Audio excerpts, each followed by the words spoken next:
One of the most unexplored and mysterious places on Earth is located in plain sight. It's one of the most majestic monuments of humankind. The wonder of the ancient world hides a secret that scientists and archaeologists still can't solve. This is the Great Sphinx of Giza in Egypt. The huge sculpture of a lion with a human head was carved out of rock about 4,500 years ago. Scientists still don't know the exact date of its creation and are also unaware of who built it and what for. There are many assumptions and theories, but none of them has been confirmed. Most people have seen this majestic sculpture either in photographs or in reality, but almost no one knows what's hidden underneath it. The statue of the Sphinx was carved from a single piece of limestone. It was painted. The remains of color pigment on the surface prove this.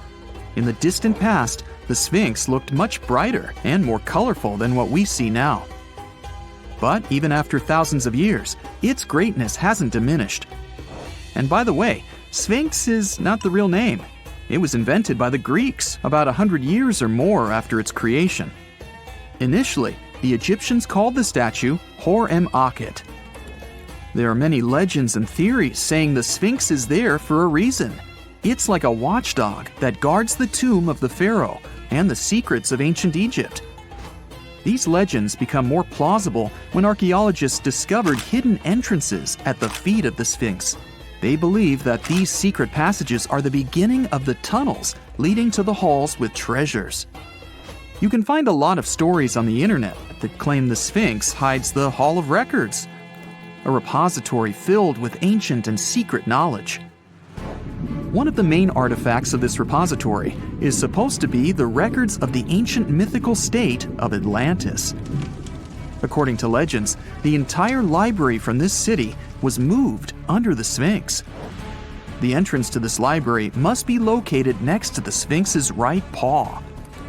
Many archaeologists tried to find this entrance, but came away empty-handed.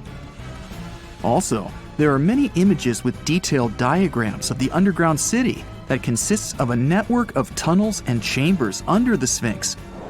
Someone says there are structures as tall as 12-story buildings hiding underground, but there's no evidence of this. Archaeologists, even after millennia, continue to explore the mysterious sculpture. At the same time, many Egyptians don't want to learn more about the Sphinx. They're terrified of awakening something supernatural. In 1998, scientists discovered tunnels leading to empty caves under the Sphinx. They found evidence of earlier excavations there.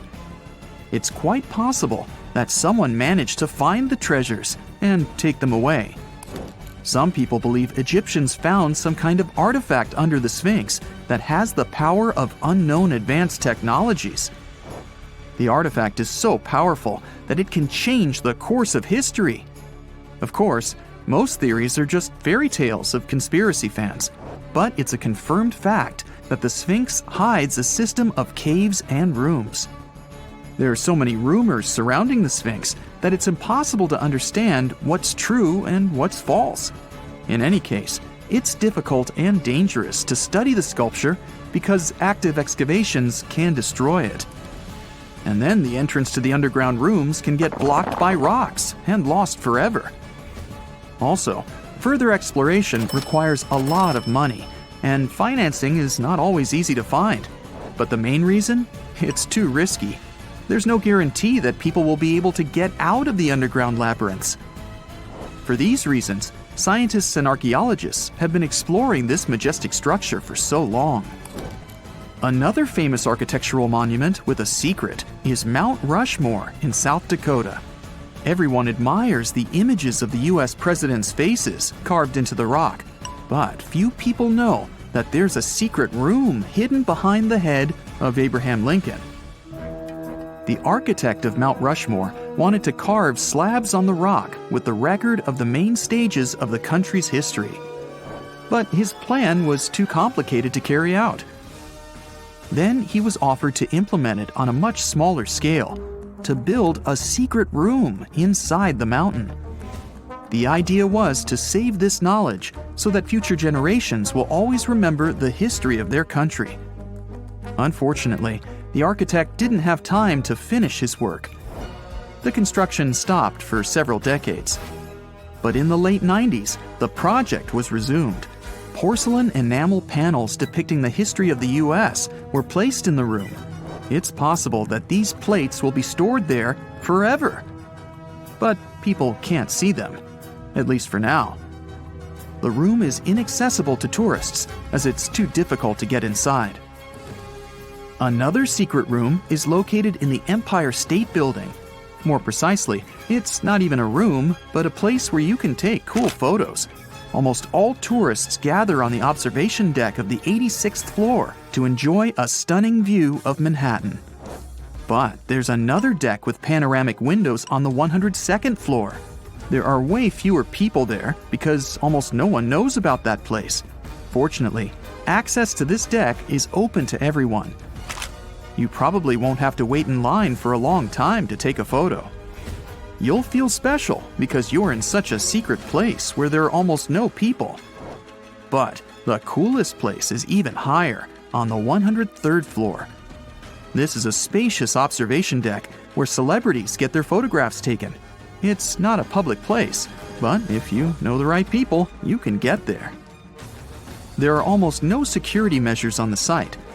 Only a low ledge between you and an abyss. That's why crowds of people are forbidden from coming here. It's not so easy to get there, and you're unlikely to succeed without a guide. First, you need to choose the right elevator that will take you there. Then you'll go through several engineering rooms filled with pipes, electrical panels, and other technical stuff. The final part of your way is a set of stairs inside a tiny corridor. And here you are, at the top of New York. Now we're in Paris. See the Eiffel Tower? Inside it, there are restaurants and observation decks. But if you try hard, you can find a secret apartment. Now it's a museum, but it was built so that people could live in it. The architect of the tower, Gustav Eiffel, created this apartment in 1889 for himself. It's almost at the very top of the Eiffel Tower. Imagine what a beautiful view he observed every day. He was the first and only tenant. No one else could gain access to this place. When the architect passed away, the apartment remained empty for a long time. Only recently, they restored it and turned it into a museum. Inside, the epoch of the last century is recreated. They even put wax figures of Gustav Eiffel, his daughter, and the American inventor Thomas Edison inside the room. This place is filled with an endless stream of passengers, office workers running late, visitors from other cities, noise, and train whistles. At Grand Central Station in New York, among all these sounds, you can hear the sound of a ball hitting a racket, if you're in the right place. A real tennis court is hidden inside New York Central Station. It belongs to a tennis club that arranges corporate games for employees of many companies. The club was opened in the 60s. Now we're moving to London, Charing Cross Road. It isn't easy to find one secret place here. To do this, you need to look carefully at your feet. Do you see these sewer grates in the asphalt? Inside them, you can notice two signs with the name Little Compton Street. Yeah, there's another street right below you. It disappeared from all maps at the end of the 19th century. Charing Cross Road was built over it. The identification signs that you see are part of old engineering tunnels. There's another interesting place in London. It's located in the southeast corner of Trafalgar Square. At first glance, it looks like a thick lamppost, but there are too many tourists walking around. You come closer and realize that one person can easily fit inside the post. The lamppost belongs not to an electrician, but to a police officer. Yeah, this is the smallest police station in the world. It was built in the 1930s and used as a watch post. Officers had to sit there one by one and watch Trafalgar Square. That always attracted a lot of pickpockets and all kinds of other criminals. There are countless stores all over the world that haven't been open for decades, and even centuries. The question is why? It seems that nowadays you can open any door you want. The truth is that some doors were sealed for a grave reason. And so far, nobody has found out what treasures and mysteries they hide. Here are 4 doors that keep their secrets all too well. The Taj Mahal. First up, we've got the Taj Mahal in India, one of the most romantic places in the world. Shah Jahan commissioned it in 1631 and dedicated it to his 3rd wife, who he loved like crazy. They were married for 19 years and had a whopping 14 kids together. But unfortunately, she passed away while giving birth to their last baby. Shah Jahan was heartbroken and decided to build an epic tomb to remember her by. The construction took a whopping 20 years to finish. The building has quite an interesting layout. The design is super unusual with these 4 massive 130-foot tall minarets that stand on the corners of a huge platform. They're not just there for looks. Back in the 17th century, architects were having some serious issues with buildings collapsing under their own weight. So, the chief architect of the Taj Mahal made sure to place those minarets as far away from the tomb as possible. And he even tilted them in a way so that if they did fall, they wouldn't wreck the rest of the Taj Mahal. Talk about planning ahead. The Taj Mahal is hiding some crazy secrets. There are sealed rooms all over the place that nobody is allowed to enter. And if you check out photos of the building from the riverside, you can spot 2 basements. But guess what? They're sealed up too. Nobody knows what's inside or why they've been locked up since the time of Shah Jahan. Apparently, there's a good reason why those rooms are off limits. Some researchers think that they were built using marble, which turns into a different substance called calcium carbonate if it's exposed to carbon dioxide. And when that happens, little bits of marble start chipping off like crazy. To make matters worse, there's no air flowing into these rooms. That means that if too much CO2 builds up in the basement, the 4 minarets could collapse. But wait, there's more. Some people think that the body of Shah Jahan's wife can be found in one of these sealed-up rooms in pristine condition. Why not? Who knows what the mysterious rooms might keep? The Great Sphinx of Giza. The Great Sphinx of Giza is shrouded in mystery. It's not just the largest monolith statue in the world, but it's also a hybrid creature with a woman's head and a lion's body that originates from Egyptian and Greek mythology. It's also very ancient. It's estimated to be around 4,500 years old. The construction of this marvel took about 3 years and required 100 workers who were not slaves and were treated with delicacies like sheep and goat meat. It is also thought that it used to be much more massive than it is now. Archaeologists found huge stone blocks and abandoned toolkits near the site. However, the real secrets of the Sphinx lie underground, near its paws. A group of scientists used a seismograph to detect 2 hidden chambers beneath the Sphinx's paws. Some people think that these rooms might be the legendary Hall of Records, which holds ancient scrolls revealing the secrets of the universe. I mean, that's way cooler than any library I've ever been to. Rumor has it that the Egyptians even had info on Atlantis stashed down there, which is like a super old version of a conspiracy theory. Unfortunately, we can't go on an adventure to check it out just yet. The chambers presumably have 2 entrances, but both remain sealed. The researchers haven't yet received the green light to check out their theory. Let's hope they won't keep us in suspense forever. Sri Padmanabhaswamy Temple. This temple is located in the beautiful state of Kerala in India. This temple is famous for more than just its breathtaking beauty.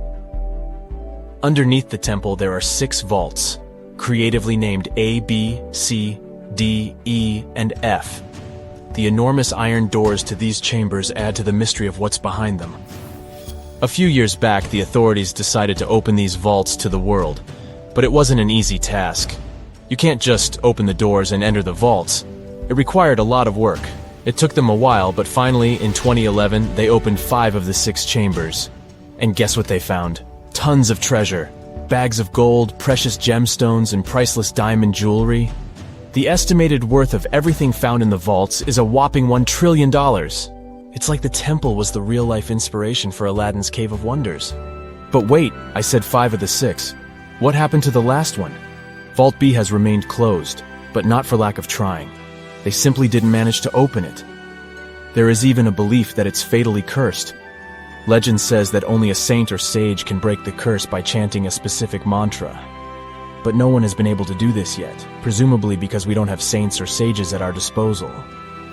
There is also rumor that in the 30s some temple invaders tried to enter Vault B to do some good old looting, but they never reached their target. Apparently terrible snakes materialized out of nowhere and chased the gang away. But of course, this is just an urban legend, and there is not proof of that. However, it is said that the Auditor General dealing with the temple claimed that Vault B had been opened at least 7 times since 1990, and nothing bad happened to anyone who entered. Who knows? Maybe we should send Indiana Jones to check it out. The First Emperor's Tomb. Deep under a hill, completely undisturbed and surrounded by dangerous traps, lies an ancient 2,000-year-old tomb. It belongs to Qin Shi Huang, the first emperor of China. He was born in the Qin state and became king when he was just a boy. But when he grew up and gained full power, he united the warring states ancient China was divided into by conquering them. After that, he created the Qin dynasty. When he died in 210 BCE, they buried him deep underground in a massive tomb. And when I say massive, I mean massive! Back in 1974, some farmers in Xi'an, China, stumbled upon something strange while digging a well, a huge terracotta soldier. This discovery led to an extensive archaeological dig that has continued for over 40 years, revealing a collection of thousands of clay soldiers. The unique thing about these soldiers is that each one has its own unique features, from hairstyles to facial expressions. It's believed that there could be up to 8,000 of these soldiers, but only 2,000 have been found so far. Interestingly, the central tomb, which is believed to be the resting place of the emperor, is still untouched. In ancient records, there are references to a vast underground city that the emperor built, complete with scenic towers, palaces, and whatnot. Sima Qian, a Han Dynasty historian, wrote that the tomb was adorned with treasures and had space for hundreds of officials, but the lack of technology to properly examine the site is what's holding things up. Qin Shi Huang was surrounded by liquid mercury in his tomb, with 2 of the streams representing the major rivers of China, Yellow River and Yangtze. The ancient Chinese believed that mercury could provide immortality, but it could have also caused the emperor's death since he regularly took mercury pills to prolong his life. The dangerous levels of mercury contamination in the soil near the tomb are the main reason why scientists are reluctant to explore it. It could be very dangerous both for people and for the environment. Now, if I had to choose which door to open, I'd probably go for the one that doesn't lead to a tomb surrounded by poisonous mercury. Call me crazy, but I'd like to avoid any potential health hazards. It's 1898, and you're taking part in excavations in Saqqara. This place, not far away from Cairo, is full of ancient tombs and pyramids. You're in your Indiana Jones mood and hope to find something really phenomenal to become famous. Gold, manuscripts, treasure maps, mummies of famous pharaohs. Wait, a wooden bird? You're really disappointed as it looks like a regular toy. An old one, but still. Little do you know that years later, someone would propose that your bird was actually an ancient monoplane. So the artifact, nicknamed the Saqqara bird, is made of a sycamore tree. The birdie has a wingspan of just 7 inches and weighs around 40 grams. A perfect original souvenir from Egypt, I would say. It's over 2,000 years old and looks pretty plain, without any carvings of feathers or other intricate ornaments. It has a beak and eyes, though, which makes our find look like a hawk, the emblem of the deity Horus. Its tail is rather unusual as it's squared, looks weirdly upright, and it seems like the sunken part of it was the place for a now missing piece. Humans love solving a good mystery, so there have been several attempts to explain the use of the birdie. First, quite simply, is that it was a ceremonial object. The second idea is that it was a toy for a child from some well-off family. It could have been some sort of boomerang, which was a popular concept in ancient Egypt. Then there was a theory that the bird had been used as a weather vane. But this one has been debunked as the figure doesn't have any holes or markings, except for the one made at the museum in Cairo to fix the exhibit on a stick. so there was no way to hang it in the past. Almost a century after the bird was found, Egyptologist Dr. Khalil Masiha proposed a new theory that it could have been a model of a monoplane. He believed the bird was missing a horizontal tailplane. Otherwise, it had its wings set at a right angle, similar to that of modern planes. It could have worked to generate the aerodynamic lift necessary for flights. Dr. Masiha also claimed that it was common at that time to place miniature models of technological inventions in tombs. So, did the ancient Egyptians really invent the plane in 200 BCE? That would make the Wright brothers, who are considered the inventors of aviation, really upset. They made one of their first flights only in 1903. There's just one way to know for sure, and that is to test the model. But you know, the ancient museum in Cairo would unlikely let one of their cherished exhibits fly around like a toy. That's why glider designer Martin Gregory built a similar model, this time of balsa wood, and concluded that even with the missing tailplane, the plane wasn't much of a flyer. Case solved? Not really. This didn't sound convincing enough to the History Channel, so they invited an aerodynamics expert to build another replica of the bird. He tested it in weather conditions similar to those in Egypt and was impressed with the little plane's abilities. So, if they did invent the prototype of a plane back in the times of pharaohs, it would be a good example of an oupart. That's an out-of-place artifact, an object that's way ahead of its time in terms of technology or history. And the Saqqara bird isn't the only example of such a revolutionary concept. In 1901, a group of divers retrieved the Antikythera mechanism from an underwater shipwreck near the Greek island of Antikythera. It's been dubbed the world's first analog computer, and it's currently dated around 100 BCE.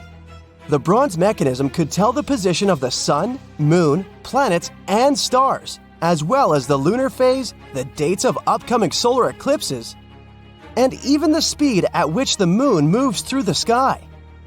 No one's sure who used it and how or where it was made. But it's obvious that it's extremely precise and way too advanced for its time. The first flushing toilets in the world were invented in the middle of the 20th century. Just kidding. The ancient Minoans on the Mediterranean island of Crete and the Indus Valley civilization both came up with this brilliant invention at the same time, around 4,000 years ago.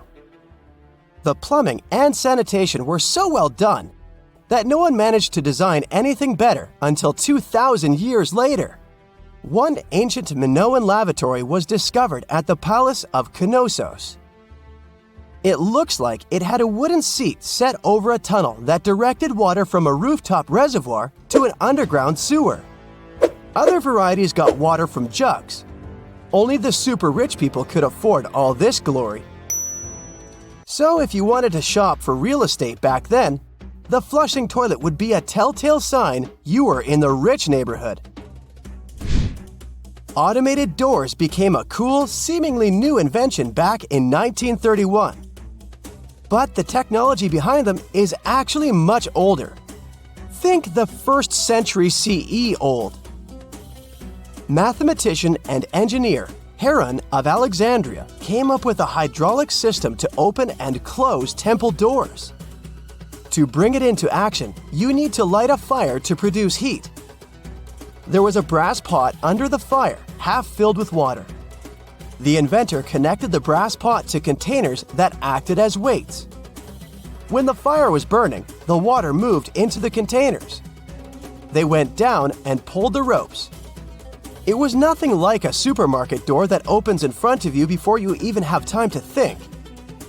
Hadrian's door took hours to open, and there was no way to stop the process. That's why they only opened the doors once a day before people entered the temple, to add some mysticism at the temple during ceremonies. Spooky.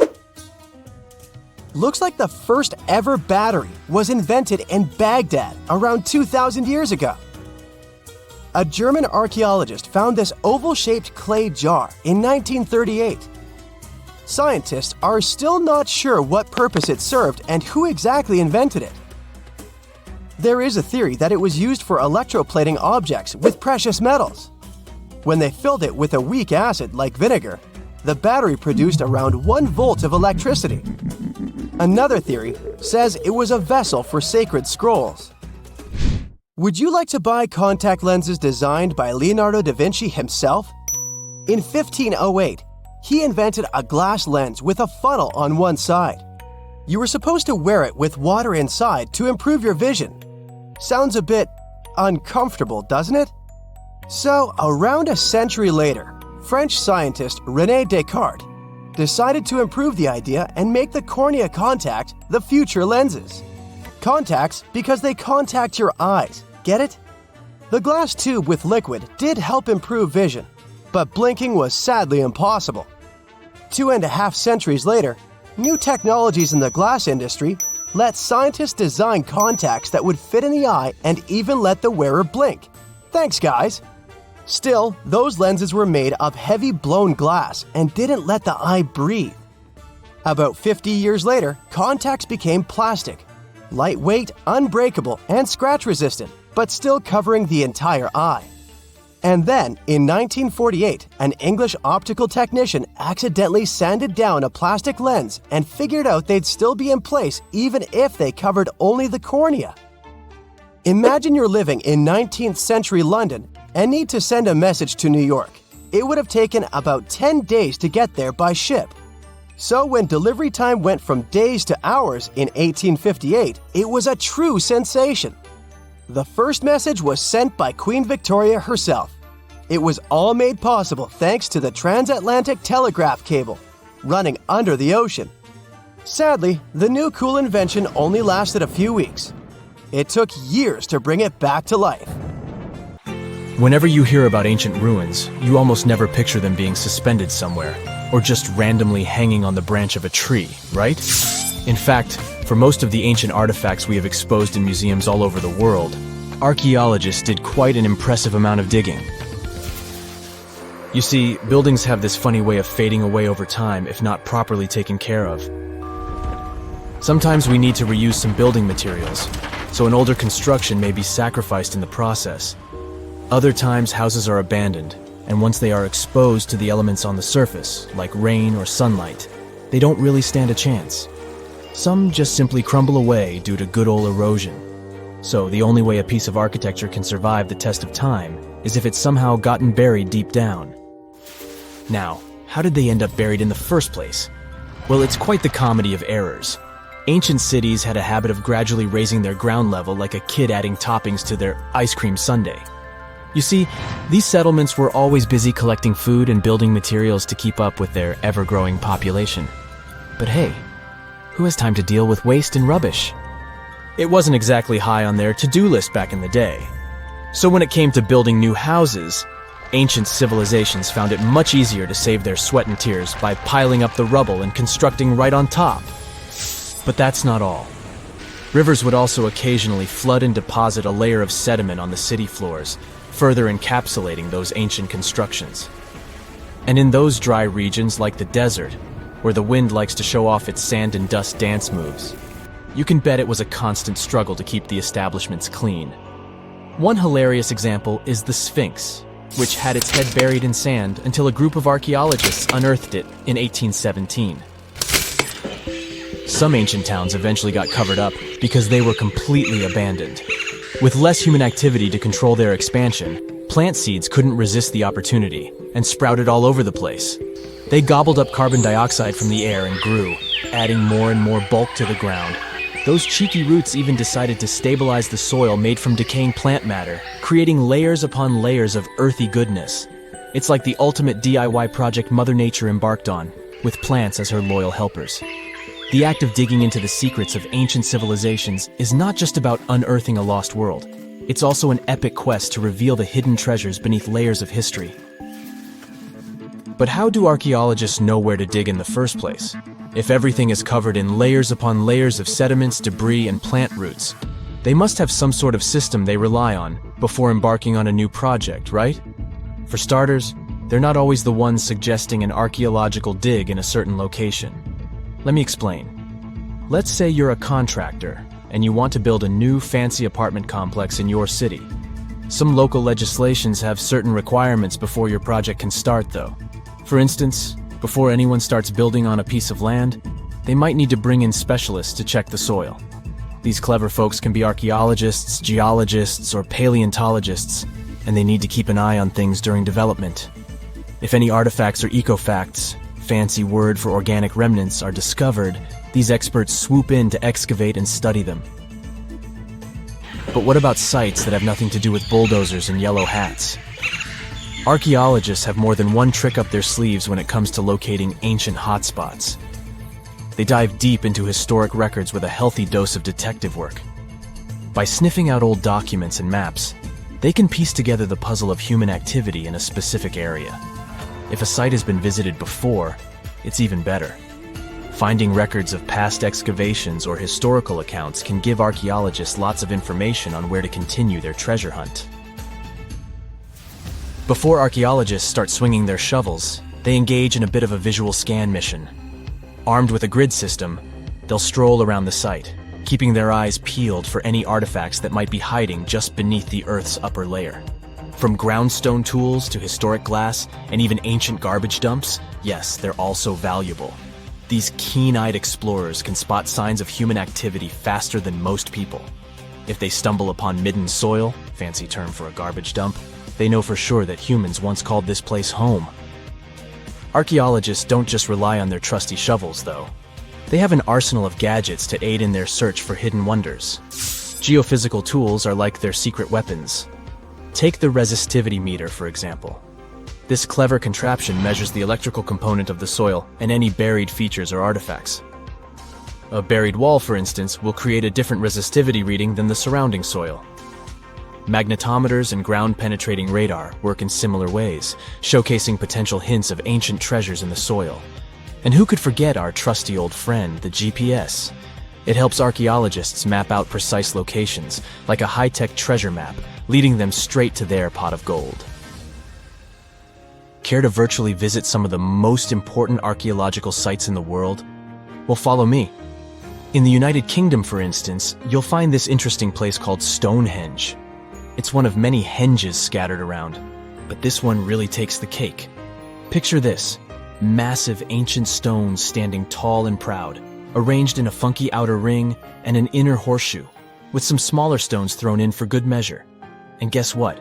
These amazing stones have been around for over 5,000 years. Talk about a serious case of rock-solid longevity. Now, here's where it gets interesting. According to local folklore, the legendary wizard Merlin whipped out his magic wand and poof! He teleported these massive stones all the way from Ireland. Apparently, some giants had assembled them there, but Merlin decided they would look much better at their new location. Others think it's just the ruined remains of an old Roman spiritual edifice. These amazing structures were built by our Bronze Age ancestors. With their simple tools and limited tech, they managed to create this monumental masterpiece. Impressive, right? Unfortunately, there's still so much we don't know about this area. Stonehenge's initial purpose remains a mystery to this day. Sure, there are lots of theories, but scientists have yet to agree on the subject. However, we do know that it's perfectly aligned to catch the sunrise during the summer and winter solstices. The ancient city of Pompeii is an equally amazing archaeological site. Picture this. Mount Vesuvius, a notorious troublemaker, decided to throw a volcanic tantrum and completely covered this ancient Roman city. It turned it into a time capsule, located outside present-day Naples in Italy.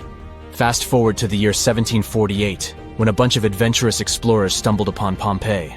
Lo and behold, they discovered a treasure trove of well-preserved goodies: streets, houses, food. Probably a bit stale by then. Blingy jewelry, fancy sculptures, colorful frescoes, everyday household items, and even animal and human remains. It was like an epic archaeological party. From the looks of it, Pompeii had it all. Fancy houses and villas, a massive 20,000-seat arena, cute little artisan shops, hangouts like taverns. And let's not forget the saucy spots like those luxurious bathhouses for some intense pampering. There's also the Sanctuary of Apollo, where people used to gather for their daily dose of worship. And of course, the bustling heart of the city, the Forum of Pompeii, where all the cool people used to hang out. And guess what? Pompeii is so cool that it made it to UNESCO's World Heritage List back in 1997. That's like the ultimate Hall of Fame for historical awesomeness. It also includes many other famous buildings and sites, like the Taj Mahal in India and the Acropolis of Athens in Greece. We know that the ancient Egyptians were talented enough to build something as grand as the pyramids, but were they also smart enough to measure the speed of light? There's a theory circulating online that says exactly that. If you look at these two numbers, you'll see that they match completely.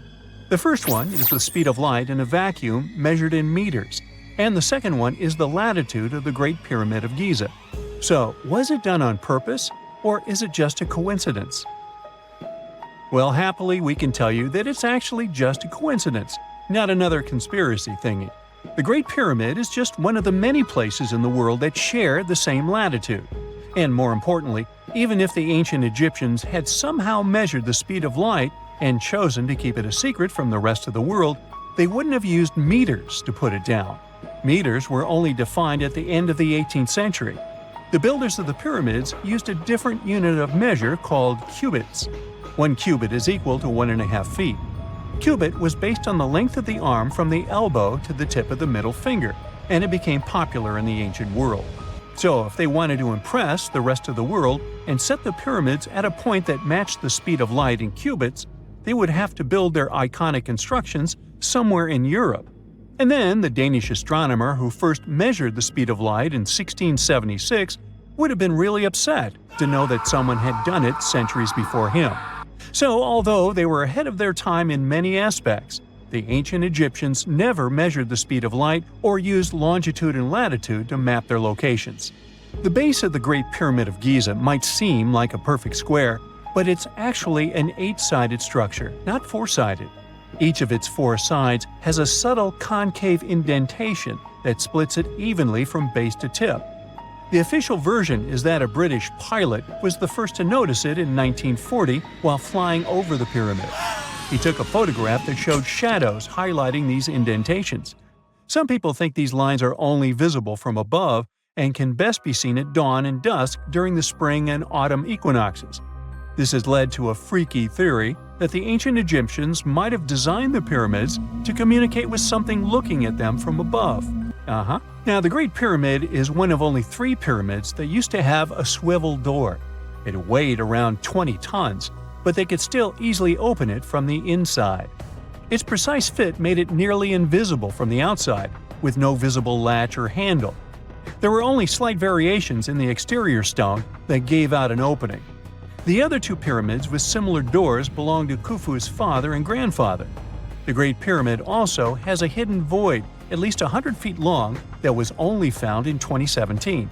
We still don't know what lies within the space, what purpose it served, or if it is the only space of its kind. Researchers used the same tech to see through cathedral walls, Mayan pyramids, and even volcanoes. It depends on a natural shower of subatomic particles called muons. They pass more easily through empty space than through solid materials. So if they arrange multiple muon detectors around a structure, scientists can map out its solid and empty areas. A team of scientists placed muon detectors inside the Great Pyramid and allowed them to gather data for months.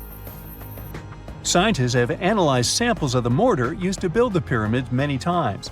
Although we know its composition, modern technology still can't replicate it. The mortar is mostly made from processed gypsum, but it wasn't used like the cement we use for bricks today. Instead, they used it to support the joints between the massive stones as they were set in place. The estimated amount they needed to construct the Great Pyramid was around 500,000 tons of mortar. The gypsum mortar is stronger than the stones themselves and has held up for thousands of years. Now, all 4 sides of the Great Pyramid are aligned with the cardinal points – north, south, east, and west. According to geologist and engineer Glenn Dash, the alignment is accurate to within 4 minutes of arc, or 1/15th of a degree. The architects managed to achieve this without modern tools like drones, blueprints, or computers. Many researchers try to explain this construction miracle. Maybe they used the pole star or the sun's shadow. Dash recently proposed a new, simpler idea. The Egyptians might have used the autumnal equinox to align the pyramids. It happens twice a year when the Earth's equator passes through the center of the sun's disk, making day and night nearly equal in length. To test his theory, Dash conducted an experiment on the 22nd of September 2016, the first day of the fall equinox. He used a special rod the Egyptians had to cast a shadow and tracked its tip at regular intervals, forming a smooth curve. By connecting 2 points of the curve with a taut string, he created an almost perfect east-west line. Dash noted that on the equinox, the shadow's tip runs in a straight line, nearly perfectly east-west, and with a slight counterclockwise error. There's a similar error in the pyramids. Although his experiment was conducted in Connecticut, Dash believes that the same method would work in Egypt. All the ancient Egyptians needed was a clear, sunny day. They could determine the fall equinox by counting 91 days from the summer solstice. But they left us few clues, and no engineering documents or architectural plans have been found that explain their methods. So they might have mapped shadows, but it's not definite. Now, scientists have long wondered how heavy stone blocks were carried to the pyramid sites, and they might finally have an answer. A research team from the University of North Carolina, Wilmington, has discovered that 31 pyramids are likely to have been built along a long-lost ancient branch of the River Nile. It's now hidden under desert and farmland. For many years, archaeologists have thought that ancient Egyptians must have used a nearby waterway to transport materials, equipment, people, and whatever else they needed to build the pyramids on the river. But up until now, they weren't certain of the location, shape, size, or proximity of this waterway to the site of the pyramids. The group of researchers used radar satellite imagery, historical maps, geophysical surveys, and sediment coring to map the river branch. They believe it was buried by a major drought and sandstorms thousands of years ago. The team managed to go below the sand surface and get images of some hidden features thanks to radar technology. They found hidden rivers and ancient structures running at the foothills of where most of the ancient Egyptian pyramids lie. The discovery of this extinct river branch helps explain the high pyramid density between Giza and Lisht, in what is now an inhospitable area of the Sahara Desert. Now, Egypt isn't the only country with the most pyramids in the world. The champion's title here goes to its southern neighbor, Sudan. It has between 200 and 255 pyramids, compared to Egypt's measly 138. They were built by members of the Kingdom of Kush, an ancient civilization that ruled the lands along the Nile River many years ago. They started erecting pyramids around 500 years after the Egyptians had stopped doing it. Their pyramids are much smaller than the Egyptian ones, but were built for the same purposes. Archaeologists are still working to find out how the pyramids in the Sudan were built, how long it took to complete them, and what happened to their society. Have you heard of Gobekli Tepe? It's an ancient site in Turkey that literally made historians rewrite history books. Over 11,000 years ago, a group of prehistoric humans crafted an enigmatic masterpiece that's even older than Stonehenge.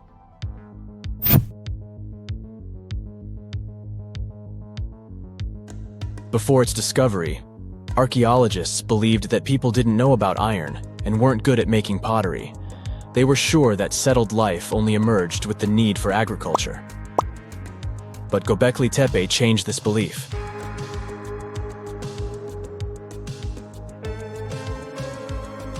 The place has revealed that it was the temple that paved the way for a settled life, not agriculture. Until this discovery, researchers believed that farming was the catalyst for sedentary living. Meet Professor Schmidt, the guy whose findings changed this theory. He managed to prove that hunter-gatherer communities laid the very foundations of this way of life.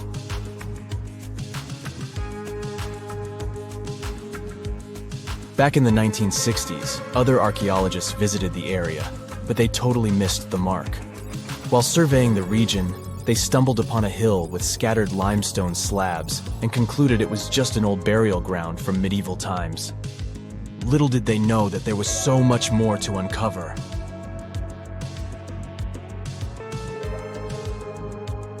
In 1994, Schmidt embarked on his own survey of prehistoric sites in the area. Surprise! He instantly realized he had discovered something truly extraordinary. Unlike the nearby flat and barren plateaus, Gobekli Tepe had a gently rounded top, rising 50 feet above the surrounding landscape. Funny enough, the translation of this place's name is Potbelly Hill. Schmidt was sure only humans could have made something like this.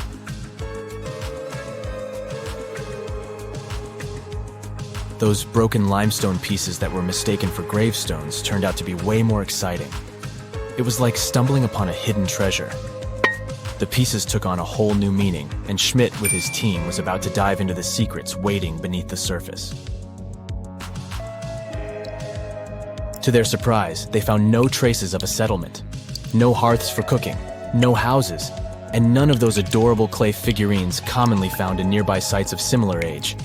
However, they uncovered that those ancient people used tools like stone hammers. So, Schmidt and his team put their heads together and took a wild guess at the age of Gobekli Tepe's stone structures. Their estimation got backed up by some limited carbon dating done right at the site. The ancient vibes of this place were finally starting to make sense. It was like a puzzle slowly coming together.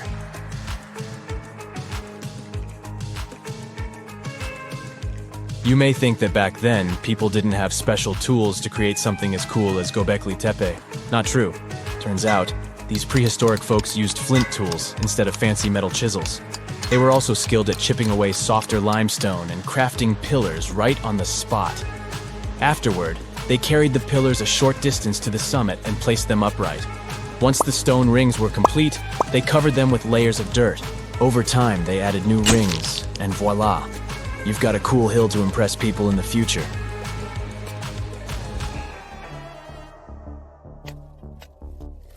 During their first year of excavation, the team went through 15,000 pieces of animal bones from wild creatures. These people didn't have pet animals or grow their own food. They hunted wild animals for their meals. But things were about to change, because the place had everything they needed to start farming. Scientists say they had wild sheep and wild grains that could be domesticated. And guess what?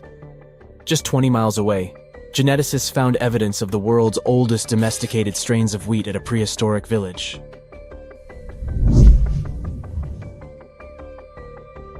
These amazing findings have completely changed how we view civilization. In the past, experts believed that people needed to learn how to farm and settle in one place before they could build temples and develop complex societies. But guess what?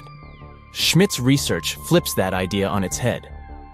He claims that the incredible effort put into constructing these astonishing structures actually set the stage for the development of advanced societies. It means that societal and cultural changes happened before agriculture. Schmidt has this fascinating hypothesis about Gobekli Tepe. He thinks it could have been a special burial site where people left their loved ones. And here's the twist. The burial site was adorned with fancy statues and symbols representing deities from the spiritual realm. The idea that Gobekli Tepe could have served as a sacred place adds another layer of complexity to the whole story. While the site's true purpose may remain elusive, Schmidt's insights invite us to consider the profound interplay between life and the afterlife, and the deep reverence ancient hunter-gatherer societies may have had for their departed ancestors. Now let's talk about the stars of the show, the mesmerizing T-shaped columns that dominate Gobekli Tepe. These mysterious structures range from 10 to 20 feet tall and most likely represent stylized human figures. But one figure stands out from the rest, the three-dimensional lion relief. This depiction really fires up our imagination. Why? Because it hints at the possibility that lions roamed Anatolia during the Neolithic period.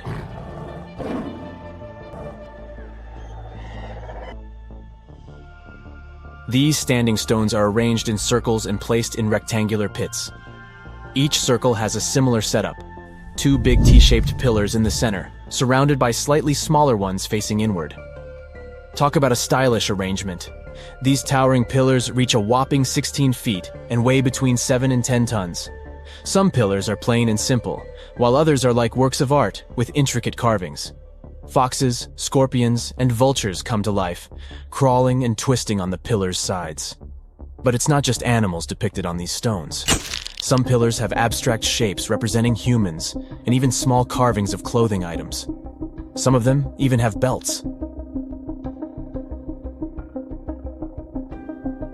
Now, there's one pillar that stands out from the rest like a rock star.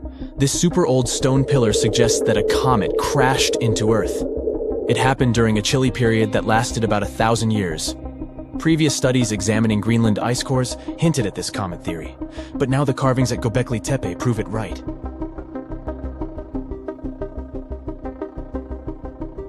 The carvings on the pillars are like a historical comic strip. They even show a headless human figure. Researchers fed the images into a computer and discovered their connections to constellations, indicating that this temple might have been an ancient observatory. It's like our ancestors were trying to document this cataclysmic event in their own unique way.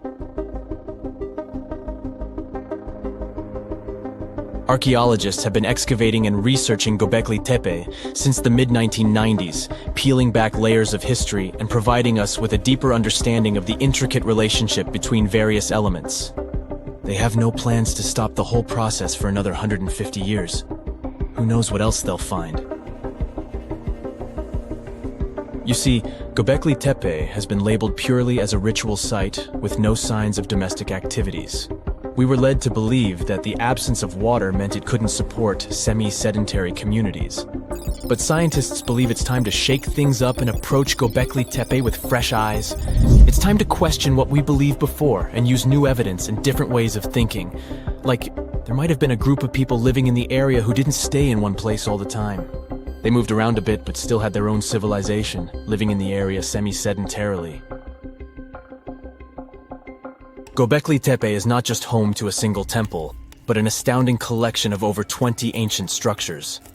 As archaeologists delve into the depths of this wonder, they are unraveling its unique layout, featuring two prominent focal points at the heart of each establishment, complemented by smaller structures and dividing walls.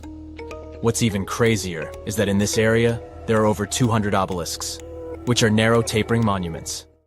Imagine you can spend an entire week digging in the ground, scanning for ruins, and taking photographs of the world's most surreal archaeological sites.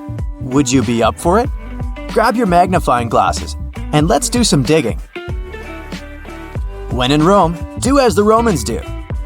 Walk around the city stumbling upon ancient history, So you're strolling around Esquiline Hill on a sunny afternoon. You have just finished your third gelato when you suddenly see it. The magnificent Domus Aurea, or Golden House, for the non-Latin speakers.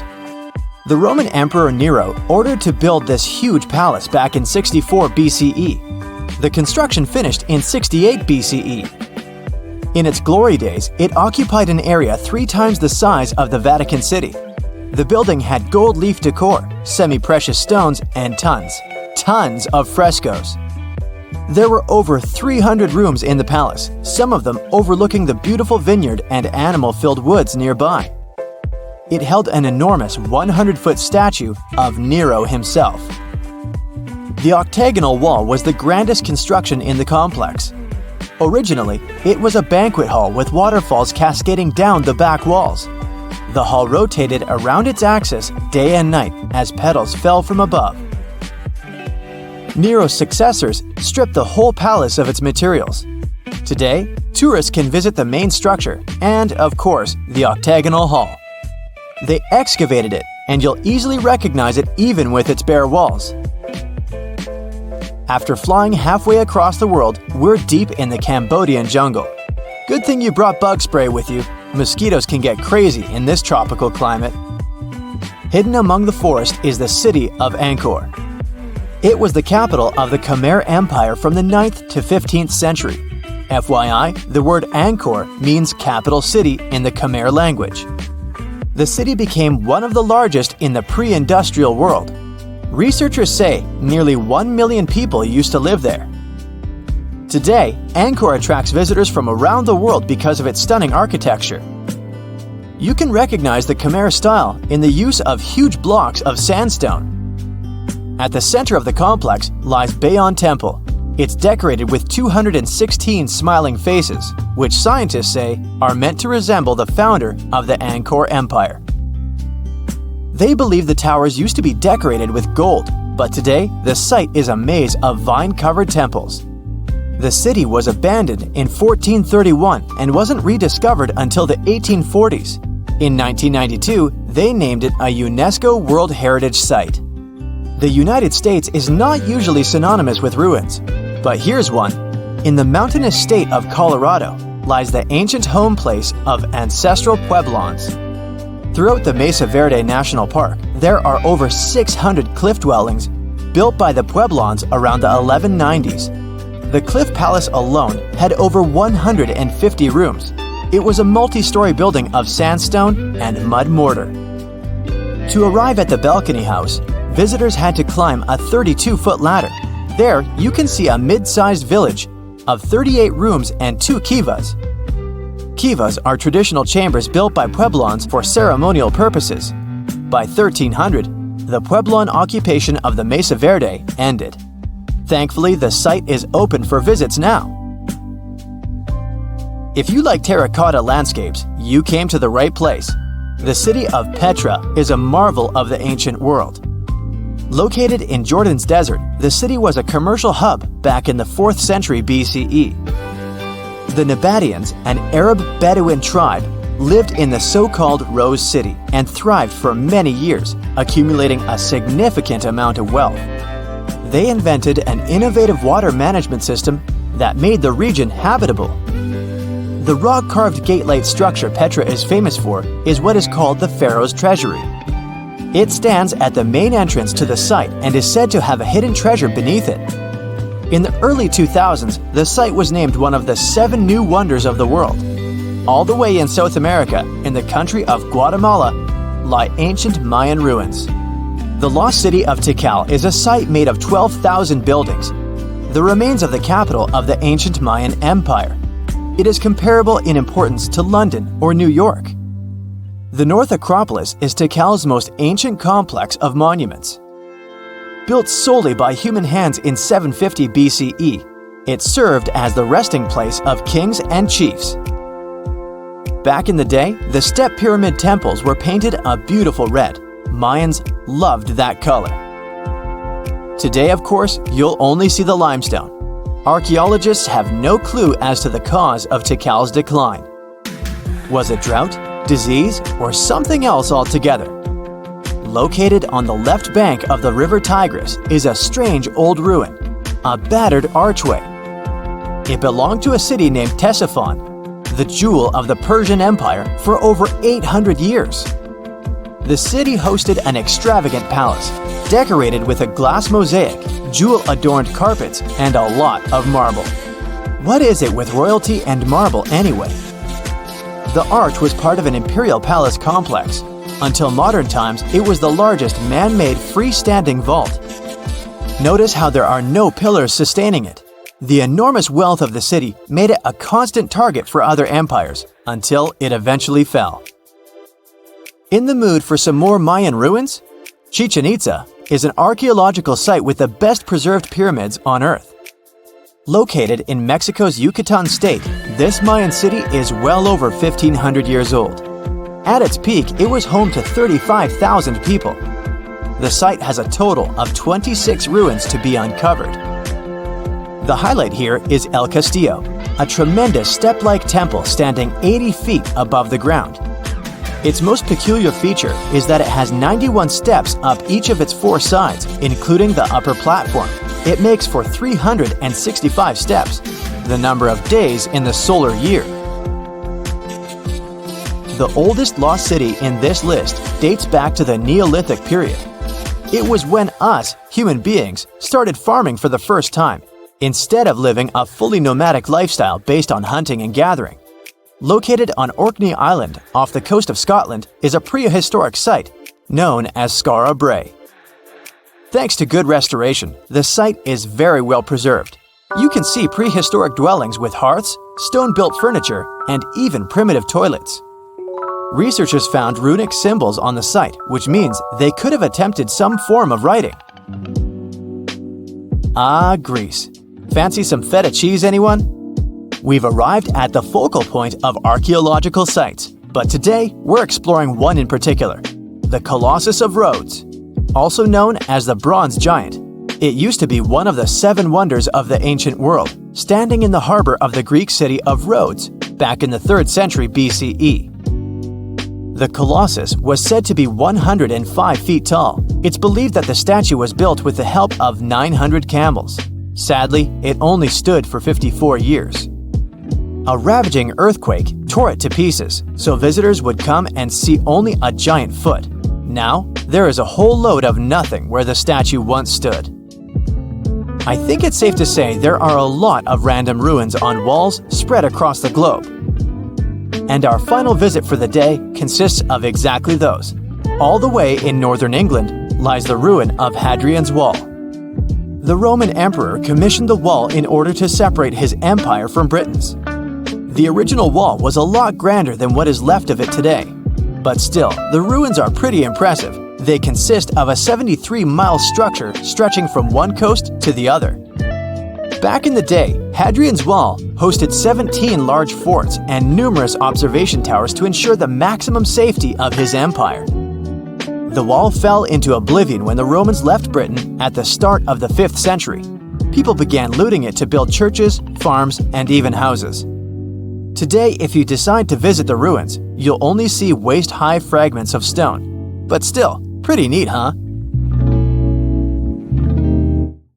On October 30th, 1759, the inhabitants of the Middle East were jolted awake by an earthquake. Cracks appeared in the walls of their homes, roofs began to crumble. People ran out of their homes and gathered in open areas. But because of strong shocks, they kept losing their footing and falling. A month later, there was another earthquake, but it turned out to be even stronger. Trees broke, houses collapsed, deep cracks appeared in the ground. The disaster lasted for 2 minutes. Oases, roads, and cities were destroyed. Incredibly, Baalbek's ancient buildings withstood earthquakes. Some historians state that this majestic and mysterious place was built during the Roman Empire, but many researchers disagree. Whatever the truth is, the city is one of the main archaeological phenomena of humankind. The most amazing building of Baalbek is the Temple of Jupiter. The inhabitants of the Roman Empire believed that Jupiter held power over lightning and thunder. The building looked like a platform with 54 columns. A massive roof rested on these columns. Today, you can only see 6 70-foot-high columns. Each of them consists of 3 sections and resembles a pencil. The cores of these pencils were made of lead. This made the columns exceptionally strong. Each of these pieces of stone weighed an incredible 80 tons. That's the weight of 35 Ford Explorer SUVs. Look, this is the largest block in the Great Pyramid of Giza. But compared to the blocks from Baalbek, it doesn't even look that impressive. The foundation under the Temple of Jupiter was preserved. That's how specialists figured out it consisted of about 25 monolithic stones, weighing 450 tons each. It means that the blocks from Baalbek weigh almost 4 times more than the blocks from Egypt. There are 3 more enormous limestone blocks in the foundation. They weigh 800 tons each. This is more than twice the weight of a Boeing 747 plane. Ancient builders must have had a hard time carving such giants from a piece of stone. And after that, they also had to pull them to the construction site and lift them to a significant height. Repeating these logistics would probably turn out to be a nightmare for present-day builders. To do this amount of work, they would need modern equipment. But Baalbek's constructors didn't have trucks, cranes with circular saws, or electricity. How did the builders of the past manage to do this? Scientists have a theory that includes ropes, winches, and lever systems. Naturally, the engineers of the past made all the gadgets from wood. Around 3,000 feet away from the ruins of the temple complex, there's a quarry. Archaeologists suppose that's where the stones for the construction were cut. They found a block of limestone there. It seemed to be too large, even for this incredible place. The monolith got called the Stone of the South. It was 65 feet long and 13 feet wide. The ancient builders didn't have time to completely separate it from its mother rock. A group of scientists from Austria estimated that this piece of limestone weighed more than 1,000 tons. That's like 3 Boeing aircraft or 160 African elephants. There was another surprise awaiting the archaeologists near the Stone of the South. It was the second monolith that weighed more than 1,200 tons. But the ancient builders didn't stop at that. They continued to work. In 2014, in the same quarry, German archaeologists unearthed a block that weighed 1,650 tons. No one has figured out yet why people of the past needed a piece of stone that weighed as much as 125 school buses.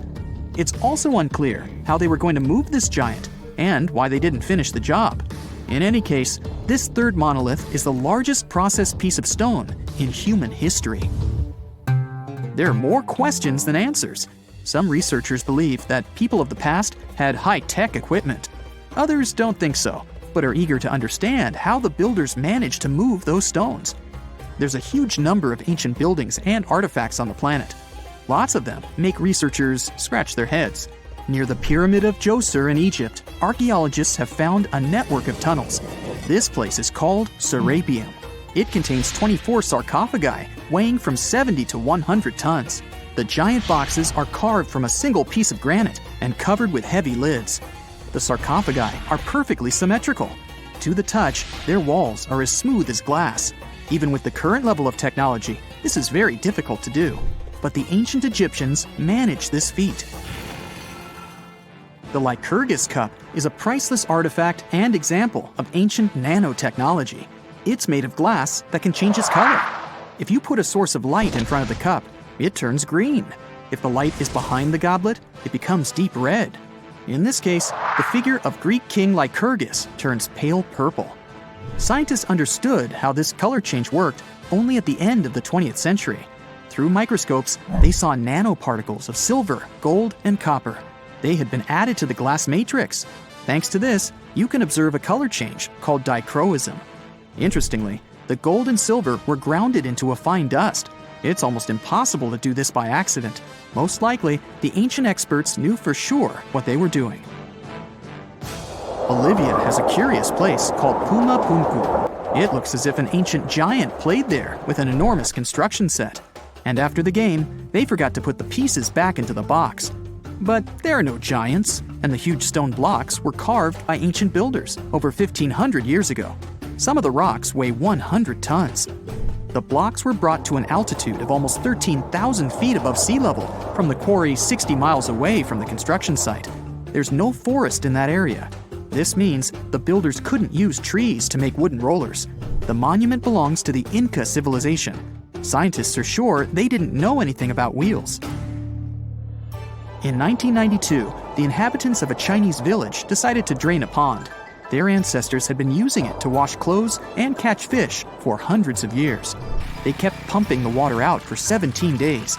At the bottom of the reservoir, they made an unexpected discovery. The villagers saw an entrance to a cave going down to a depth of 100 feet. The incredible find was named the Longyu Caves. Unknown builders carved out 320,000 square feet of galleries. There are separate rooms, bridges, pools, and columns that support the ceiling. The walls of the cave are covered with strange carved lines and patterns. Scientists haven't found any information about who built the caves and why they did it. The construction technology also remains a mystery. Antonio Stradivari lived in Italy in the 18th century. He created musical instruments. More than 600 of his works have survived to this day. 500 of them are violins.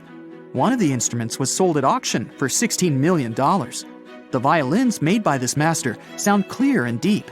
Researchers can't understand why Stradivarius instruments produce such unique sounds. Perhaps it's all about the varnish the master used to cover the violins. The answer may also lie in the wood the instruments are made of. In those days, Europe had a cold climate. Because of this, the wood became denser, and the instruments made of it sounded especially pleasing to the ear. In the Indian city of Delhi, there's a 23-foot-high pole. It weighs 6.5 tons and is made of 98% wrought iron. The 1,600-year-old pillar has no signs of rust or decay. Scientists believe that the monument is so well preserved thanks to the dry weather and the chemical composition of the metal. It might be resistant to corrosion. And still, researchers don't know how the blacksmiths managed to make an iron pillar that's not afraid of rust. It seems like a tough feat, even for modern metallurgists. The Al-Nasla rock is divided into two parts by a perfectly straight slit. Each boulder stands on a small pedestal. Some people believe this is the evidence of ancient laser technology. But geologists think the split happened due to the ground shifting or natural vibrations that occurred under the rock. This process led to the appearance of the crack. It had been deepening for thousands of years, and gradually, the natural monument took the form you can see today. It's nighttime, and you're about to walk inside Pharaoh Tutankhamun's final resting place. You know, King Tut. You don't have a torch, but at least you came with a flashlight. You walk down several flights of stairs and observe how the walls are carved in hieroglyphics and what looks like a spell. Those who take anything from this place will be doomed for life, the spell says. Even if you don't really believe it, this scares you a little bit. You find a huge stone door. Is it a trap? You manage to open it, but oh no, it's only an empty chamber. You check your map. It seems like you're heading in the right direction. After what feels like hours, you realize you must be trapped inside a labyrinth. You try to retrace your steps, but you can't find the door where you came in from anymore. That's it, you think to yourself. You've fallen for the Pharaoh's trap. What's worse, you didn't bring a lunch. Okay, so we've all seen Hollywood movies where the main character is exploring ancient ruins and faces some seriously dangerous traps, right? We've been told Egyptian royalty protected their final resting places with venomous scorpions and snakes, sliding doors that will trap you for life, and giant rolling boulders that will crush anyone on their paths. The thing is, were these traps truly real? Well, I regret to be the one to break it to you, but this is all fiction. These elaborate traps were too technologically advanced for ancient civilizations to pull off. That is not to say, however, that there weren't any traps at all. Ancient civilizations, like the Egyptians and the Mayans, are known for their practice of building entire monuments dedicated to the ones who had passed away. These structures would often reflect the position of person occupied in society. So, for the really important people, the VIPs of their times, massive monuments were built to host their bodies long after they were gone. Some of these civilizations believed that a person's life would continue on the other side of the veil. For that reason, a person would be buried together with the belongings of their current life. If they had a lot of money and power and stuff, that meant their resting places would be filled with riches and gold. Now imagine if you lived in ancient Egypt and you knew exactly where all the pharaohs' tombs were located and had heard rumors of the amount of wealth kept in these places. Maybe you would be tempted to go check it out, right? We're talking about large rooms filled from floor to ceiling with golden artifacts, jewels, and even money. I mean, it does sound tempting. And since there weren't any security guards protecting the entrance of these places, Egyptians needed to get creative as to how they would protect these riches. These old civilizations found some traps to be useful. A recurring one was building empty rooms inside the monument to confuse a burglar. Now, let's take a look at Amenhotep III's final resting place as an example. It was built in the city of Luxor, in a spot also known as the Western Valley of the Kings. Two French engineers originally discovered the monument between 1905 and 1914 CE. The structure is huge and has more than 10 chambers, connected by long corridors and steep stairways. The King's Chamber is the most hidden one, and for an outsider to try and find it, they will probably enter a lot of empty rooms beforehand. Other pharaohs tried to protect their riches by commissioning monuments with false doors concealing pits that were up to 20 feet deep. This way, an unwarned and unwanted visitor would be surprised by the deep hole on their way to the king's resting chamber. Alongside false doors, pharaohs made sure to build labyrinth-style corridors and false walls. This way, robbers could take hours or days before they found the king's real chamber. As to pits with poisonous snakes on them, if there were any reptiles inside these monuments, they probably got inside on their own, and would most likely not stay there for long. There is no way snakes would survive years and years without food inside these pits. So yes, another Hollywood-induced belief right there. If these traps seem boring to you, archaeologists did find an interesting deterrent in the final resting place of the Red Queen of Pompeii in Mexico. Pompeii was one of the most powerful Mayan cities in pre-Columbian Mexico, and the Red Queen was believed to be the grandmother of the last Mayan king, undoubtedly a person of immense importance to the empire. In her honor, a huge monument was built to keep her body after her passing. The discovery of the tomb itself was already thrilling. Archaeologists found an ancient monument when digging at the site back in 1994. The first thing they found was a room with a hidden door. Once they opened the door, they discovered a long corridor. Finally, at the end of this corridor was the Queen's Chamber. The team of archaeologists was beyond excited to unearth this chamber with the mummy of the Queen herself still inside it. They found her to be accompanied by her pearls, jade shells, and expensive rocks. But as the team explored the remains, they saw something rather strange. The room was filled with a red-colored powder. Researchers knew that the color red was important to the Mayan people, and that much of their clothing and buildings were decorated with this color. But they didn't understand why the queen was buried with this unknown red substance. After they took a sample back with them for further analysis, they discovered that the red powder was cinnabar, a very dangerous mineral. This powder, when inhaled, can cause, shall we say, severe health damage to a person. The team concluded that this could only be a trap for anyone trying to steal her riches. Okay, so dangerous powders might have worked as the most intense traps we've seen until now. But perhaps the cheapest way to keep out unwanted visitors was to advertise spells written out all over the monument. We'd probably laugh at these today, but back in the day, they were more or less effective. Spells usually said that the person who took anything from that place would meet a tragic fate. Some spells said that robbers would lose their houses in big fires or terrible floods.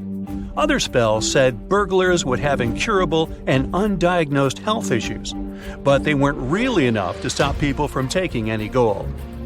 There are some stories surrounding how these spells might have been real. One of them is from the famous British Egyptologist Howard Carter, the one responsible for unearthing Pharaoh Tutankhamun's resting place in the 1920s. After months of unsuccessful digging, Carter discovered the tomb's existence by chance. He found the entrance to a stairway right beneath the soil where he had been searching all those months. With the help of a team, he cleared the piles of sand blocking the stairs and discovered a doorway. The door had several royal symbols carved into it, and Carter knew this could only mean a very important person had been buried there. And he was right. With a chisel, he made a hole in the top left-hand corner of the doorway and lit his vision with the help of a candle. He couldn't believe what he was seeing, the reflection of several golden and jeweled items crowding the chamber before him. Lost for 3,000 years, Carter had just discovered the final resting place of King Tut. But the story didn't finish here. This discovery was accompanied by a series of unfortunate events that led people to believe it had something to do with the pharaoh's spell. Carter himself mysteriously passed away just a few years later, and some of his assistants lost their houses in floods, just like one of the spells threatened. Some say it's just coincidental, as there's no real proof of these things being connected. Well, what do you think? Was this an effective trap after all? Before we get into the reason why and how there are pyramids all around the world, let's talk about some of the examples.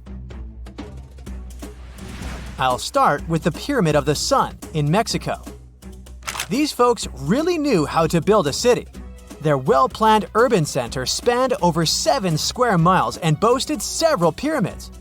But the Pyramid of the Sun is the most impressive. This giant pyramid was built way back in 100 CE and is one of the biggest structures of its kind in the whole Western Hemisphere. It's so big that it's 216 feet high above the ground.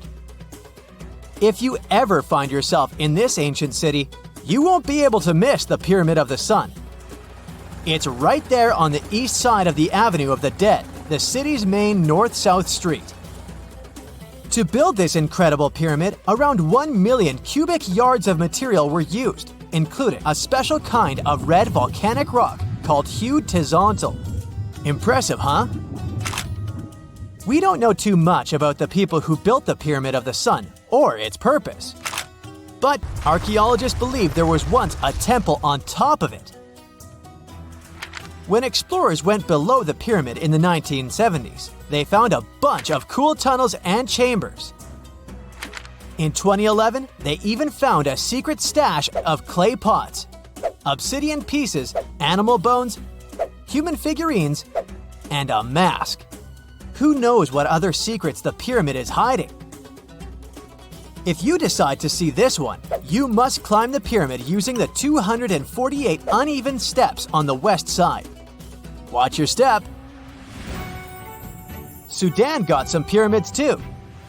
Nubian pyramids aren't as big as the ones in Egypt, but they still got around 200 of them. These ancient pyramids have been home to the tombs of the pharaohs of the Meroitic kingdom for almost 1,000 years, who ruled Egypt from Nubia to the Mediterranean Sea. The pyramids at Meroe were constructed using granite and reddish sandstone. Oh, and did you know that Sudan has more ancient pyramids than Egypt?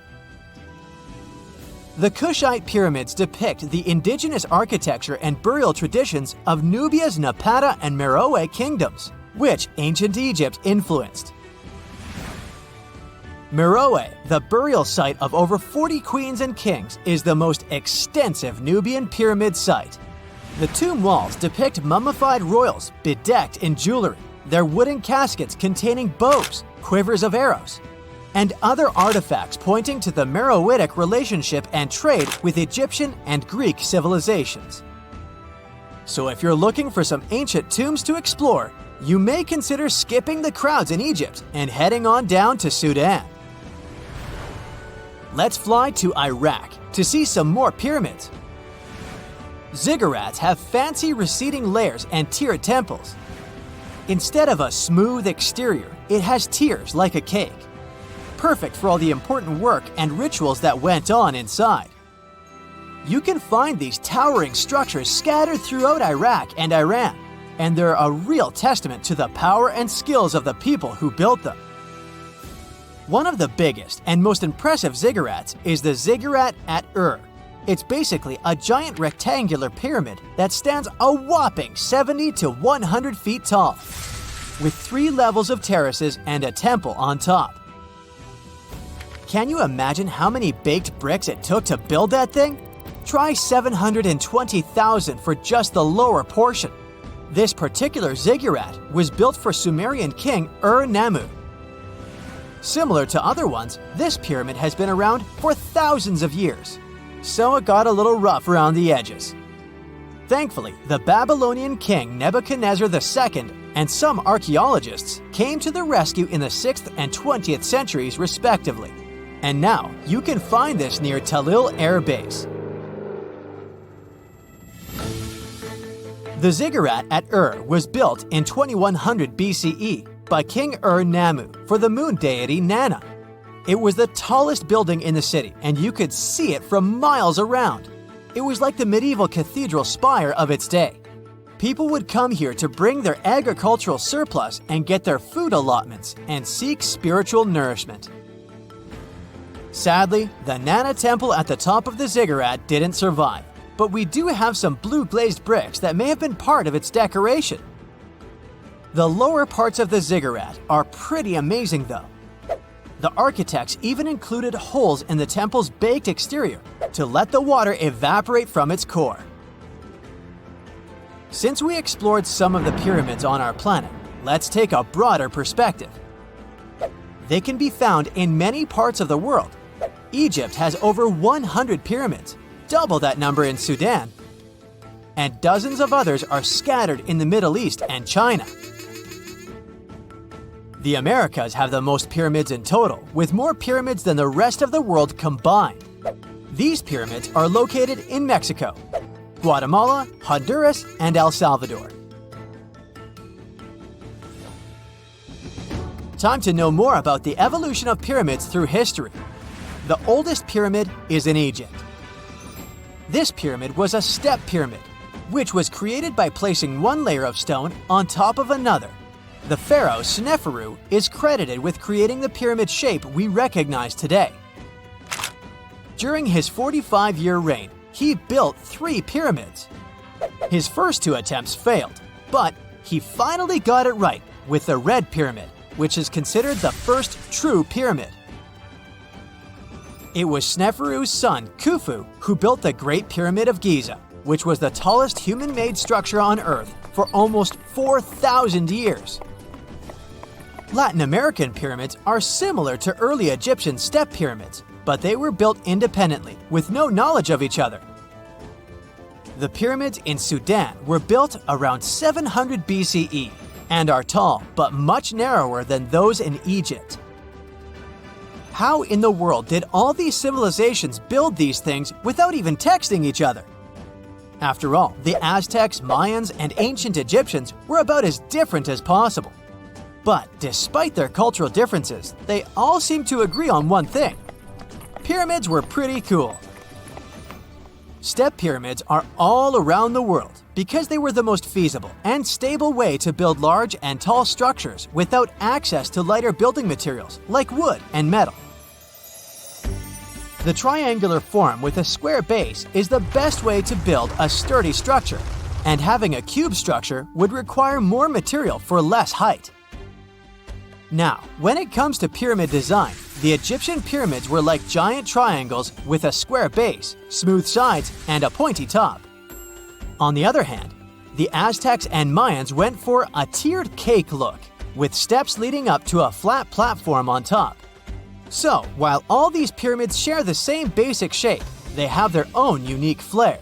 Each group built its pyramids using different materials, techniques, and slope angles. So while they may have been inspired by each other's work occasionally, they were just doing their own thing. Egyptian pyramids had smooth, angled sides that were designed to help the pharaoh's soul ascend to heaven. The Pyramid of the Sun was built over a series of caves that served as a passageway for the deities. The Maya built the temple of Kukulkan in Chichen Itza to honor the deity Kukulkan, usually represented by a serpent. Nicknamed El Castillo, it has 91 steps on each side, plus a platform. That's 365 steps, one for each day of the Mayan calendar. Tell me, Brightsiders, how were pyramids built? To begin with, humans made them, not a foreign race from space that landed on Earth. You see, one thing that all pyramids have in common is that they were built without advanced tools or even the wheel. It took a lot of people to build them, including skilled laborers and architects. For example, it's estimated that 20,000 people built the Great Pyramid of Giza, and it's believed that most of them were skilled laborers. Building pyramids was a massive undertaking that required years of planning and effort. The Great Pyramid at Cholula, Mexico, took 600 years to complete. If someone finally invents time travel and you hop on a trip to the past, you won't recognize many of the things you know and love today. The Statue of Liberty and the Egyptian pyramids, some basic gadgets like the remote control and your laptop, and even the corn you have for lunch have all changed beyond recognition. When the pyramids were originally built in ancient Egypt and Giza and other places, they didn't look sandy brown at all. All of them were covered with white limestone. If you had seen them under the hot African sun, you'd have to look away. That's how smooth and shiny they were. Builders used around 6 million tons of this material for the Great Pyramid of Giza alone. It's the largest one you can still see on your trip to Egypt. The local rules were quite a thrifty crowd, and they reused some of the casing stones for other construction projects. A massive earthquake in the 14th century has also loosened some of the stones, so you won't see a lot of limestone, but some of it is still there, on top of the Pyramid of Khafre in Giza. It looks like it has a second peak on top of the first. In ancient times, all pyramids used to have capstones called pyramidions, covered in a mix of gold and silver. Most of them have been lost over the centuries, but you can still see a few of them at museums. They show images of Egyptian deities. The pyramids were probably modeled after a sacred pointed stone, the benben. It represented the rays of the sun. Now, lifting heavy rocks wasn't so simple without the tech we have today. I guess you'll agree with me if you helped your friends move at least once, and they made you carry the couch. But those smart Egyptians of the past thought of that and chose the pyramid shape. It lets the weight distribute evenly throughout the whole thing. The Statue of Liberty has also had a major makeover since it was first unveiled in 1886. Believe it or not, it used to be a shiny brown color, just like a penny. 20 years later, it changed its color to green. It wasn't a fashion statement, but a chemical reaction. The statue is covered with hundreds of thin copper sheets. When copper reacts with air, it naturally forms a protective layer called verdigris. This layer protects what's under it from corrosion, and that's why statues and other things made of copper, brass, and bronze can last so long. When Lady Liberty first turned green, people in authority decided it would be a good idea to paint it all over. It was way before social media, so you couldn't just drop an angry comment under the post describing the idea. But they wrote about it in the local newspapers, and the public didn't love the idea. Then the Times interviewed a copper and bronze manufacturer, and he confirmed they shouldn't repaint it, because removing the protective layer would mean destroying the statue. Over the years, people have suggested painting Lady Liberty several times, but no one has ever done it. I don't know about you, but I can't imagine that lady in any other color, so I guess it's for the better. You love bananas as much as I do? Next time you enjoy a juicy soft one, remember you gotta thank selective breeding for that texture. The original wild bananas had many large, hard seeds and not so much delicious pulp. And hey, who doesn't like a sugary watermelon? It has a history of over 5,000 years, and it used to have bitter, yellowish white flesh and was really tricky to open. Selective breeding saved the day again, and watermelons got way sweeter. Japanese scientists went further and invented the seedless version. Corn's grandmother is a Mexican grass called teosinte. The kernels in this grass were small and hard to get. Farmers from many thousands of years ago saved the seeds only of those plants that were larger or tastier, or with kernels that were easier to grind. Thanks, my friends, for giving us the corn that's edible and even delicious. And just imagine, wild avocados were so small that they could easily fit in the palm of your hand. The pit in them was so large you wouldn't find much edible material inside. They also had a much harder shell than the ones we're used to. You probably wouldn't get a lot of work done without your beloved computer today, but I can't tell you exactly whom to thank for this invention. The ABC from 1942 is one of the contendants for the title of the first computer. It's short for the Atanasoff-Berry computer, named after its inventors at Iowa State University. The ABC weighed over 700 pounds. Yep, yours must be way lighter than that. That big boy consisted of around 300 vacuum tubes and had a rotating drum, a little bigger than a paint can, and had small capacitors on it. A capacitor is a gadget that can store an electric charge, like a battery. The ABC could solve problems with up to 29 different variables to help scientists save some time. Like modern computers, it used binary digits, ones and zeros, to represent all numbers and data. Because of that, it was possible to do the calculations electronically. And now, my favorite part. The ABC finished one operation about every 15 seconds. Just for you to compare, it's millions of operations per second now. Unlike the tech we use today, the ABC did not have a changeable stored program, so the program could only do a single task at a time. An operator had to write down the intermediate answer and then dial that back into the computer. Sounds like another reason to be happy we live in the 21st century. That remote control you use for all sorts of appliances has gone a long way too. Nikola Tesla, who gave us alternating current, designed one of the first wireless remote controls back in 1898.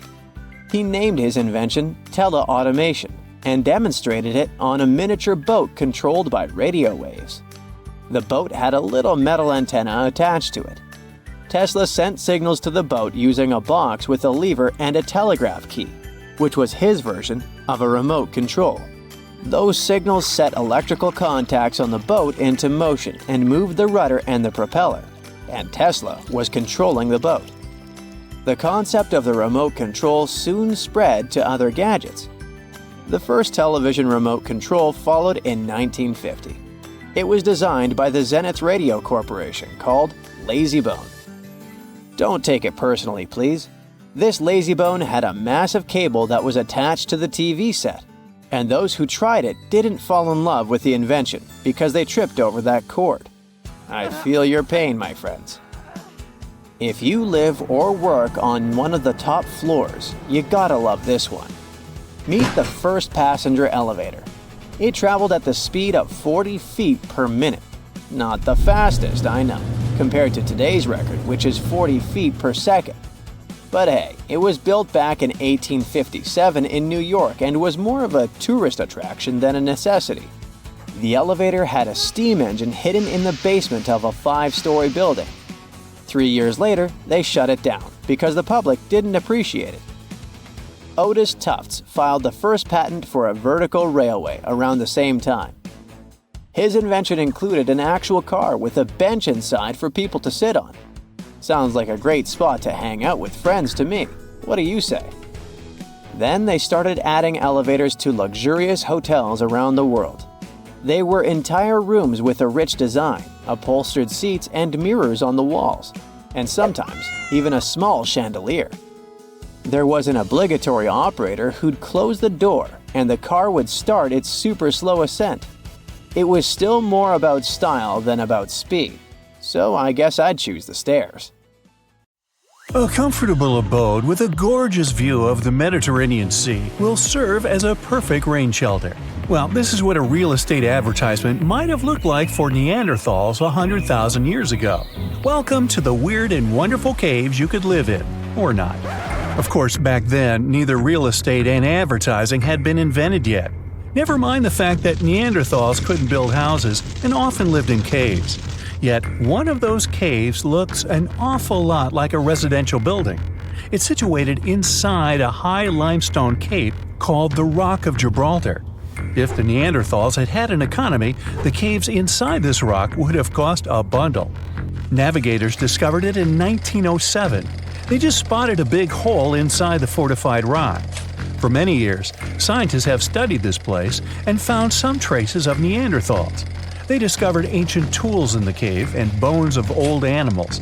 But the coolest thing was, they found 4 caves inside the rock. It was like a residential complex. Neanderthals lived alongside neighbors and helped each other hunt and fish. They created feather decorations and painted abstract drawings on the walls. Imagine our ancient predecessors hanging out in these caves 100,000 years ago. And now, scientists hang out there and study the primeval past of Neanderthals in detail.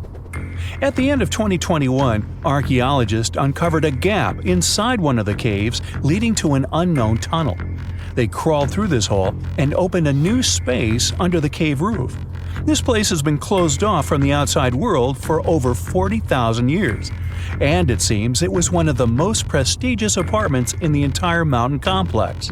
It has high ceilings with ancient stalactites. The ruined stone curtains divided the apartment into several rooms. Scientists also found the remains of ancient animals and scratches on the walls. It seems that Neanderthals had never lived here, but they used to visit this place. Archaeologists found the shell of a sea snail called dog whelk. One of the Neanderthals brought it here for some reason, but the primary owners of this place were hyenas. These caves show that Neanderthals were closer to humans than to monkeys. They had a way of life and even some customs. There's still a lot of work ahead, and scientists hope to find new rooms inside this rock.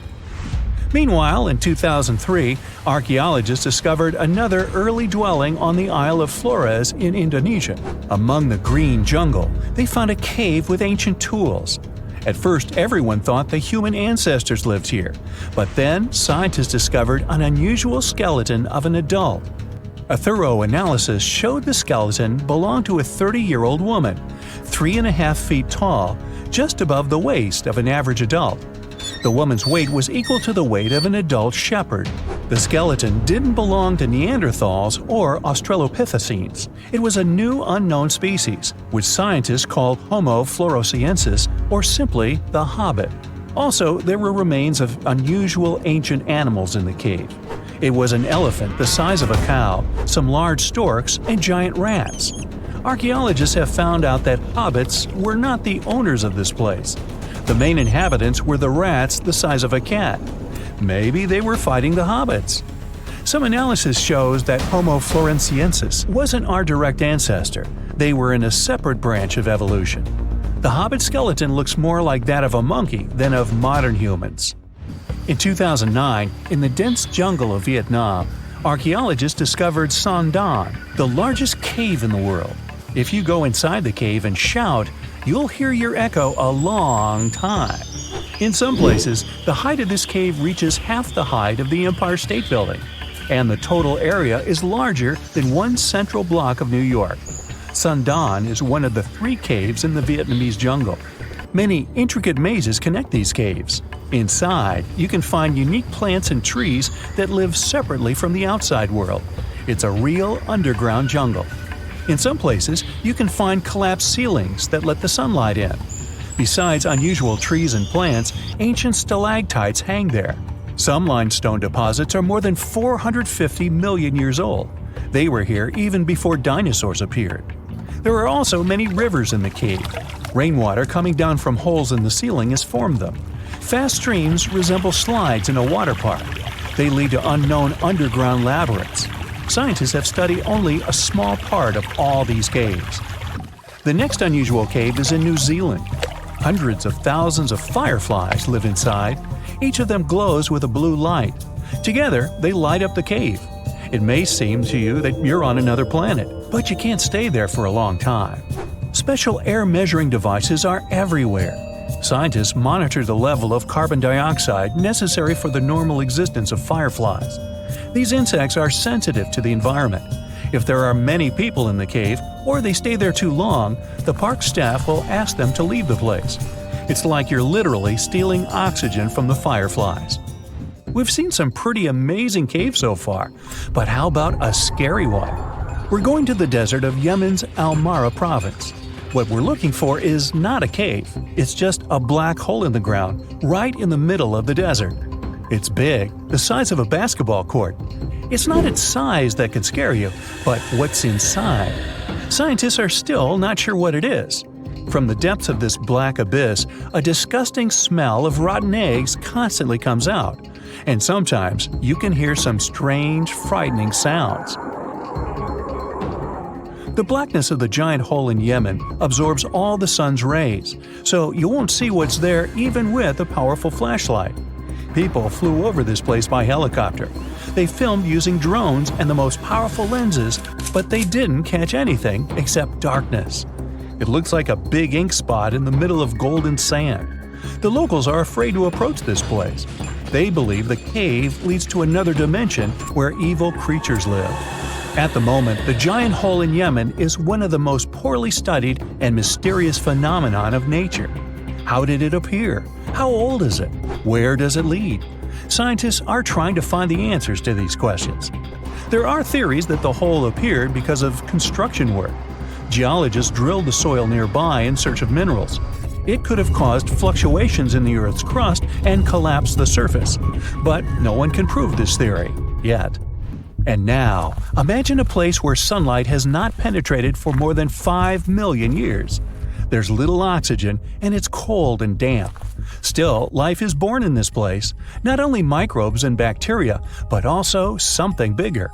The living conditions in this cave are very different from the usual ones, so, in a sense, this cave is like another planet. It's the Movile Cave in the southeast of Romania, near the Black Sea. The entrance is a small hole in the ground. Inside, a tunnel leads deep below the surface. The levels of hydrogen sulfide and carbon dioxide are above normal inside the cave. The air here is half as much oxygen as on the surface. People can't be here without an oxygen mask, but other creatures living here can. The cave is home to 48 species of living organisms. 33 of them are unknown. Here you can meet some unusual insects, white snails and white spiders, millipedes with huge whiskers, transparent shrimp, and unique species of leeches. They all live here thanks to the little bacteria autotrophs. They absorb carbon dioxide and release food particles. Bacteria feed on it. Other larger organisms feed on these bacteria, and some bigger organisms eat those little ones. In the end, everyone gets food. In this cave, evolution has created a biological system separate from the rest of the world. The year is 1923. Two teenagers sneak out of their homes in the middle of the night in Florida City. Rumor had it that an old man was building a rock castle by himself. But every time someone tried to see what the old man was doing, he would stop working. The curious teens managed to sneak into Ed's backyard and saw something they could later describe as magic. They recalled seeing rocks moving around like helium balloons. The old man was moving up to 30 tons of stone by himself to build his castle. Even if he didn't allow anyone to see him working, he would proudly talk about it around the town. But whenever people asked how he was building a stone castle all on his own, he simply answered, "I cracked the secret of the pyramids." This story begins in Latvia, Edward Leedskalnin's home country. Edward was born in a small village on January 12, 1887. He was born in a family of stonemasons, which is probably where he learned ancient techniques of building. However, he grew up as a sickly boy, which meant he could never carry much weight or undergo heavy physical activity. At the age of 26, an unfortunate turn of events determined Ed's fate. The love of his life broke off their engagement, and heartbroken Ed decided to move to the United States. He lived in a couple of American states before finally moving to Florida, where his life's adventure started. Ed spent years searching for the right spot of land to build his dream house. He always rejected good farmland. When people wondered why, he only smiled. Finally, when he bought land of his own, it was deemed terrible by his close friends. The soil was bedrock. He could neither plow nor farm it, but it seemed perfect for what he was seeking to build. Ed's close friends would often describe him as eccentric. When asked why he wanted to build a house, he would only say, "It's for my sweet 16. Someday she's coming back." Then, he changed the topic of the conversation. It took Ed about 30 years to finish Coral Castle, and he did it all by himself. He would only work under the cloak of night and never let anyone see what he was doing. The completed Coral Castle embodies a number of unsolved mysteries. If you were to visit the site back then, you'd have to go through a 9-ton, 8-foot-tall revolving gate door that even a kid could push with just one finger. Ed was so proud of this door that he originally named the site Rock Gate Park. It was renamed Coral Castle only much later, after Ed's passing. Once inside, visitors would access the incredible wonders of Ed's constructions: towers, mystic symbols, furniture, and swing sets, all made entirely of monolithic blocks of stone. The stones are set on top of each other, using only their weight to keep them together. And believe it or not, the entire park gathers around 1,100 tons of stone. Today, if you visit Ed's living quarters, you'll even see the simple instruments he used to construct all of this: chisels, hammers, ropes, and pulleys. The type of work he did is difficult even with modern-day equipment, let alone without it. Coral Castle's main mystery lies in how Ed managed to do it. The only photograph of Ed Leedskalnin at work shows a simple leverage structure of a chain hoist attached to a wooden tripod. The tripod was made of old telephone poles with a small wooden box on top. What was in the box is, of course, a mystery. Unfortunately, he took his secrets with him, not sharing the truth of his work with anyone else. Yet, not all is lost, as there are many theories and speculation surrounding what could have happened there. One theory says that there is a harmonic grid inside the Earth's surface, something that would create anti-gravity spots around the globe. It's believed that Coral Castle was built in such a spot. This could explain why it took Ed so long to find land that pleased him. Maybe what he was looking for was a place that allowed him to experiment with anti-gravity forces. Yet, whenever Ed talked about his work, he would say he understood the laws of weight and leverage, and, sure thing, that he had cracked the secret of the pyramid builders. And what secret is that, you might ask? According to Ed himself, it has to do with magnetism. He even published a pamphlet called Magnetic Current. There, he explains that every object has magnetic particles inside of them. A person just needs to understand where they are located inside such objects. This way, objects can be lifted and moved around without much effort, just like moving something heavy underwater. Researchers say that if we assume Ed Leedskalnin and the pyramid builders used the same technique, then it would only have taken 4,700 workers to build the Great Pyramid of Giza, instead of the 20,000 to 100,000 that is currently estimated. But this story just keeps on getting more and more mysterious. In the late 1920s, Ed was finishing the construction of Coral Castle in Florida City.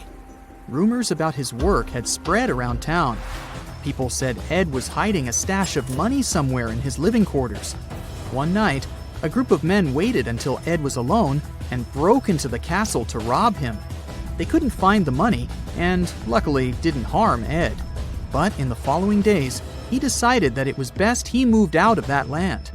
Of course, he took more than his toothbrush along with him. Ed decided to move the entire Coral Castle to another land, 10 kilometers away from where he had built the park.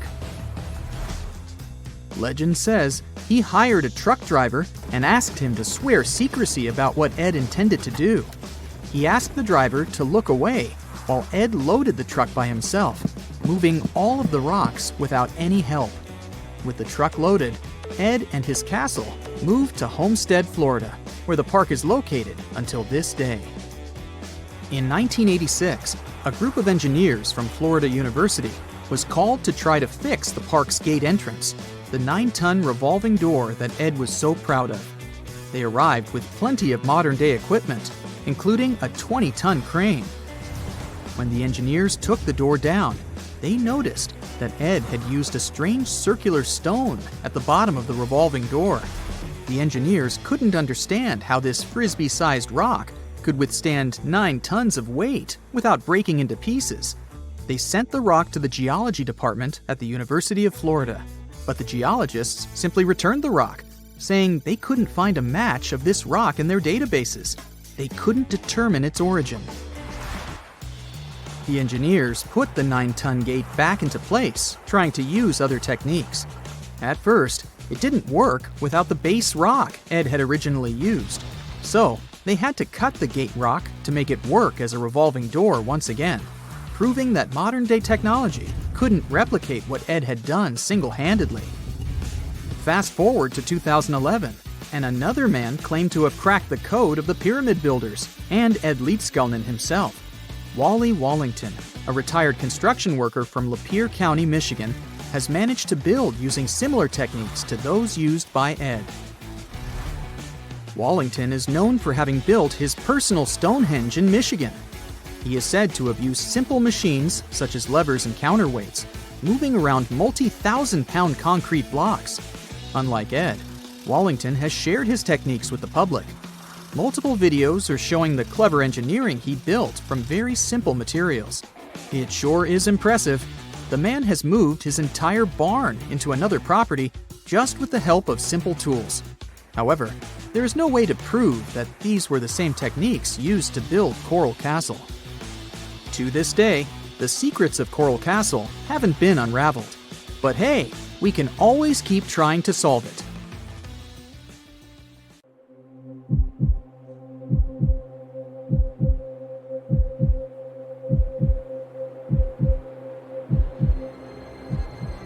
leave it to people wandering on Google Earth to stumble upon the world's newest and weirdest places ever. Like this mysterious pyramid discovered in Antarctica. Soon enough, the internet blew up with all sorts of theories regarding this unusual shape. Could it be a sign from a different life form? Is this pyramid indeed natural, or is it man-made? For starters, it's not the first time we've discovered a pyramid in the Antarctic. The first one was observed by the British Antarctic expedition in the 1910s and kept secret for a long time. Its discovery being kept hidden only added to the mystery. A second such structure was discovered in 2016, which further increased the interest in the matter. The mystery was soon enough deciphered by scientists. These formations are just mountains. They're located near the Ellsworth Mountains, a range over 250 miles long, so they're just mountain peaks that have broken through the ice sheet. As for their particular shape, it's just a coincidence. Pyramids are found throughout nature. The Matterhorn in the Alps and Mount Ballenstinder in Iceland, for example, are quite similar in terms of shape. As for the official name of these peaks, they're called nunataks, or peaks of rock peeking through a glacier or an ice sheet. Antarctica has way more incredible features, like the fact that it's home of 60 to 90% of the world's fresh water. That's because its ice sheet is the biggest on our planet, stretching across 5.4 million square miles. I'll spare you the calculations, but that leaves only 1% of the continent ice-free. Antarctica's ice reaches 2.7 miles thick at its deepest point, meaning half the height of Mount Everest. Should it ever melt completely, our sea levels would rise to roughly 200 feet. It wasn't always this cold, though. At some point in our planet's history, Antarctica had some average temperatures as the city of Melbourne has today. It took a lot of research, but scientists figured out that Antarctica's temperatures could have reached up to 62.6 degrees Fahrenheit. Sure, that was 40 to 50 million years ago, but if you think about it, it was at the same time when dinosaurs roamed our Earth. Time is also different on this icy continent. All the lines of longitude that help us calculate different time zones merge into a single point at the South Pole. Here, there are 6 months of daylight in the summer, followed by 6 months of complete darkness during the colder season. So, scientists working here stay, on average, in the same time zone they've come from.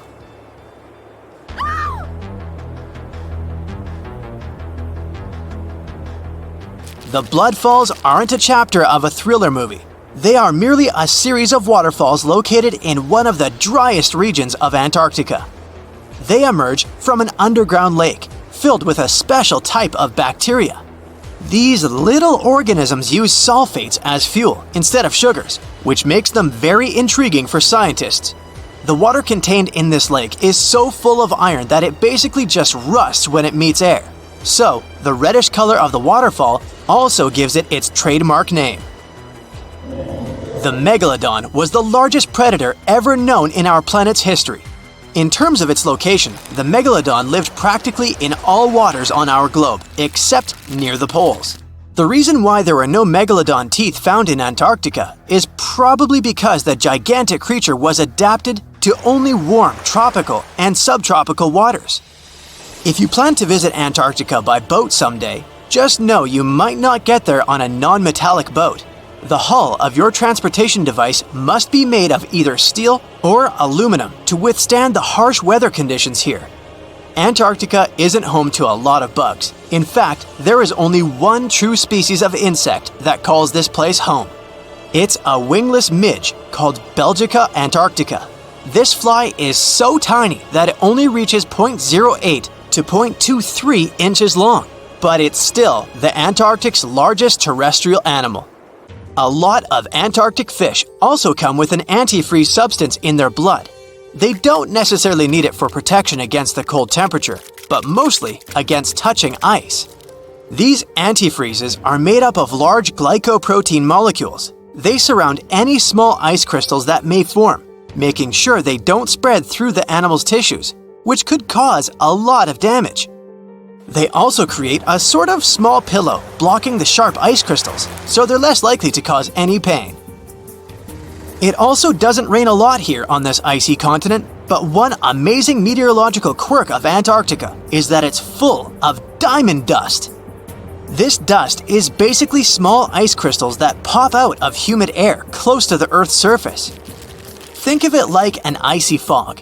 As they flow through the air and get touched by sunlight, they begin to sparkle, making visitors here feel like they're surrounded by diamonds. It's probably the last place you'd want to go into labor, but in 1978, the first person was born here ever. Emil Marco Palma was its name, and ever since, 10 other people have been born here in Antarctica. There's a lake on this icy continent that is so full of salt, it makes it impossible for it to freeze over, even if temperatures can go as low as 5 degrees Fahrenheit. That's because pure water freezes at 32 degrees Fahrenheit. Water that has salt in it, or any other substance for that matter, will freeze, but at a way lower temperature. That lower temperature is adjustable depending on the substance itself and the amount that has been placed into the water. Antarctica was the last official continent to be discovered. It remained completely unseen until the 1820s. But it took another 20 years to confirm it was actually a continent and not just a group of icy islands. Just because it's really cold here doesn't mean you can't go on a date here. One December night, an American scientist that was posted in Antarctica logged into a dating app simply out of curiosity. He was certain no other profiles would show up, but to his surprise, he found someone soon enough. Another researcher who was stationed just 45 minutes away, by helicopter of course. They eventually got together and went on the first date in Antarctica ever recorded. Apart from ice, this continent has something else way more abundantly than any other piece of land on Earth: meteorites. If we look at the research done by scientists, meteorites have equal chances of reaching any place on our planet. However, once they go through our atmosphere, the situation is a bit more complex. That's because different climates on our planet, like the humid ones found near the jungle, have a lot of moisture and oxygen, which will corrode most meteorites. The climate in Antarctica is really dry, so the possibility of meteorites corroding is little to none. More so, it's way easier to spot these rocks on the icy white surface of this area than in any other place on Earth. If you're not scared of the cold, you'll surely freak out when you hear about the winds here. That's because Antarctica is for the most part the windiest place on Earth. Wind speeds have been reported here to reach even 200 miles per hour. Everyone loves a good landmark. The Roman Colosseum, the ancient city of Machu Picchu, the Giza pyramids. But have you ever wondered how it once looked? Way back in the days when they were built? Or even in the time they were covered in ivy and forgotten by humanity? Buckle up, because we're heading on a time travel adventure to the world's greatest archaeological sites. Our voyage begins in South America, deep inside the Peruvian mountains. Behold, the city of Machu Picchu. Machu Picchu is a monument to the ingenuity and power of the Inca civilization. During its prime, the Inca civilization stretched 2,500 miles along South America's coastline from modern-day Ecuador all the way down to Chile. And Machu Picchu was located at the heart and center of it. The historic site was constructed at around 7,000 feet above sea level, more or less around 1450 BCE. The gated city consisted of around 150 buildings made of stone. The Incas managed to build temples, houses, and even a complex aqueduct system to irrigate the entire town. And yes, they did all that without the help of wheels or any instrument made of iron. The housing model is somewhat similar to stone houses we see nowadays, with the difference that the Incas didn't use any cement to stick together the blocks of stone. Yet, they fit seamlessly on top of each other. Not only that, the Incas must have developed a rudimentary yet effective anti-earthquake technology, since in the event of a quake, the rocks would shake without falling out of place. If Machu Picchu had been built today, it would have cost over $70 million to finish the entire thing. The purpose of the site is still a mystery to many historians. Theories suggest that it could have been built as a ceremonial site, a safety base for the Inca people, or even a retreat for royalty. What we know for a fact is that in the 16th century, 100 years after Machu Picchu was built, its population abandoned it, with tree roots taking over the majority of the site and keeping it hidden from humankind for over 4 centuries. It wasn't until the 20th century that the world was reintroduced to Machu Picchu when a Peruvian farmer led Yale University professor Hiram Bingham III to visit the site. Since then, Bingham and many other explorers dedicated their lives and research to studying the archaeological wonder of Machu Picchu. Now, for the next stop on our time-traveling vehicle, the city of Pompeii in Italy. Pompeii has crowded our collective imagination for many years. The eruption of the Mount Vesuvius volcano in 79 AD and the destruction of an entire city is hopefully not something that will happen again. But I bet you're wondering, what did Pompeii look like on its last day? It took 18 hours for Pompeii's streets, markets, houses, and forums to be buried under millions of tons of volcanic ash. Thanks to some clever scientists, we discovered that the lava and ashes that covered Pompeii on its very last day actually helped to freeze the city in time. Different from ice, the cloud of ashes did not preserve the city intact, but as the items disintegrated over 2,000 years, they left voids under the earth. Archaeologists found that if they filled these voids with plaster, the shape of the buried city would soon reveal itself. And that's exactly what happened. Of course, it was nothing like the bustling city of 12,000 people that had existed for many years before the fateful eruption. Pompeii was a vibrant and rich municipality. The site's ruins revealed that many areas of Pompeii boasted impressive houses, some with balconies, which was a sign of great wealth at the time. And, believe it or not, even some artwork survived the eruption. Archaeologists found well-preserved frescoes and murals of mythological creatures, all indicating that members of the high society lived there. Ruins show the city even had thermal baths and showers made with luxurious materials. Oh, and apparently, the people of Pompeii had amazing teeth. Yes, archaeologists could see even that tiny level of detail from the plaster molds they recovered from underground. Still in the Italian territory, we find one of the world's biggest tourist attractions, the Roman Colosseum. It was built as an amphitheater during the reign of Emperor Vespasian, around 70 AD. It wasn't until 80 AD that Vespasian's son, Emperor Titus, inaugurated the Colosseum. The monument was something to behold, with 157-foot-tall walls, over 80 entrances, and the capacity to host 87,000 people. All social classes and groups were welcome at the Colosseum, and this partly explains why it flourished for so many centuries. During the decline of the Roman Empire, around the 6th century AD, the Colosseum started being neglected and abandoned. The monument was looted, and some of its columns and stones were used to build infrastructure elsewhere. Only 1/3 of the original Colosseum still remains, and if it's big now, imagine what it once was. Greece was home to one of the world's largest empires.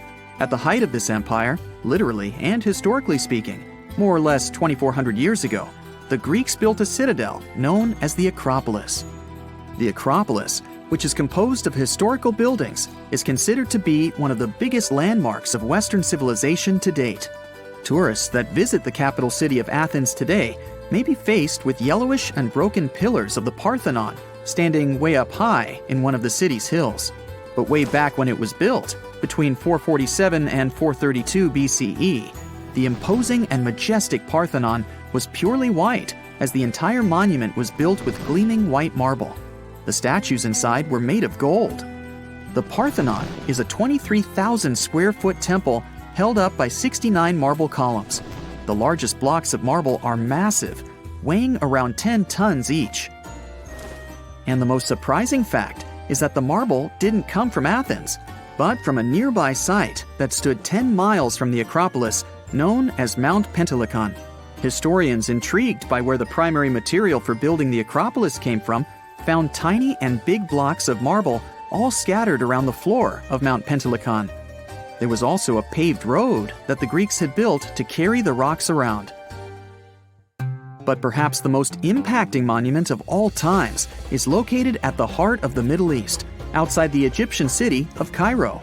The pyramids are considered one of the 7 wonders of the ancient world. The Giza Pyramid Complex was built as a tomb for the pharaoh Khufu around 4,500 years ago. Between 20 to 30,000 people took part in the construction process. It's composed of 3 pyramids. The massive monument is made out of approximately 8,000 tons of granite and over 550,000 tons of mortar, which gives it the appearance it has today. Would you believe me if I told you that the pyramids didn't always look like this? Far from it. They were shiny white with a golden triangular tip at the top. This is because the Egyptians used over 6 million tons of limestone to cover the entire rocky, step-like structure, all so that they could gleam white under the unforgiving sunlight of Egyptian skies. The Pyramid of Khufu remained the tallest structure on Earth made by humans for over 3,800 years. It was the only 8-sided pyramid in Egypt and was believed to align with Orion's belt. It's considered to be the most aligned construction facing north. In 1979, it was inscribed on the UNESCO World Heritage List. Let's head on down to the Indian city of Agra to quickly visit the Taj Mahal. You may know it as the Taj, but it can also be called by its more endearing name, a teardrop in the cheek of time. The Taj took over 22 years to build and was commissioned in 1632 by Mughal Emperor Shah Jahan as a declaration of love for his third and favorite wife, Mumtaz Mahal.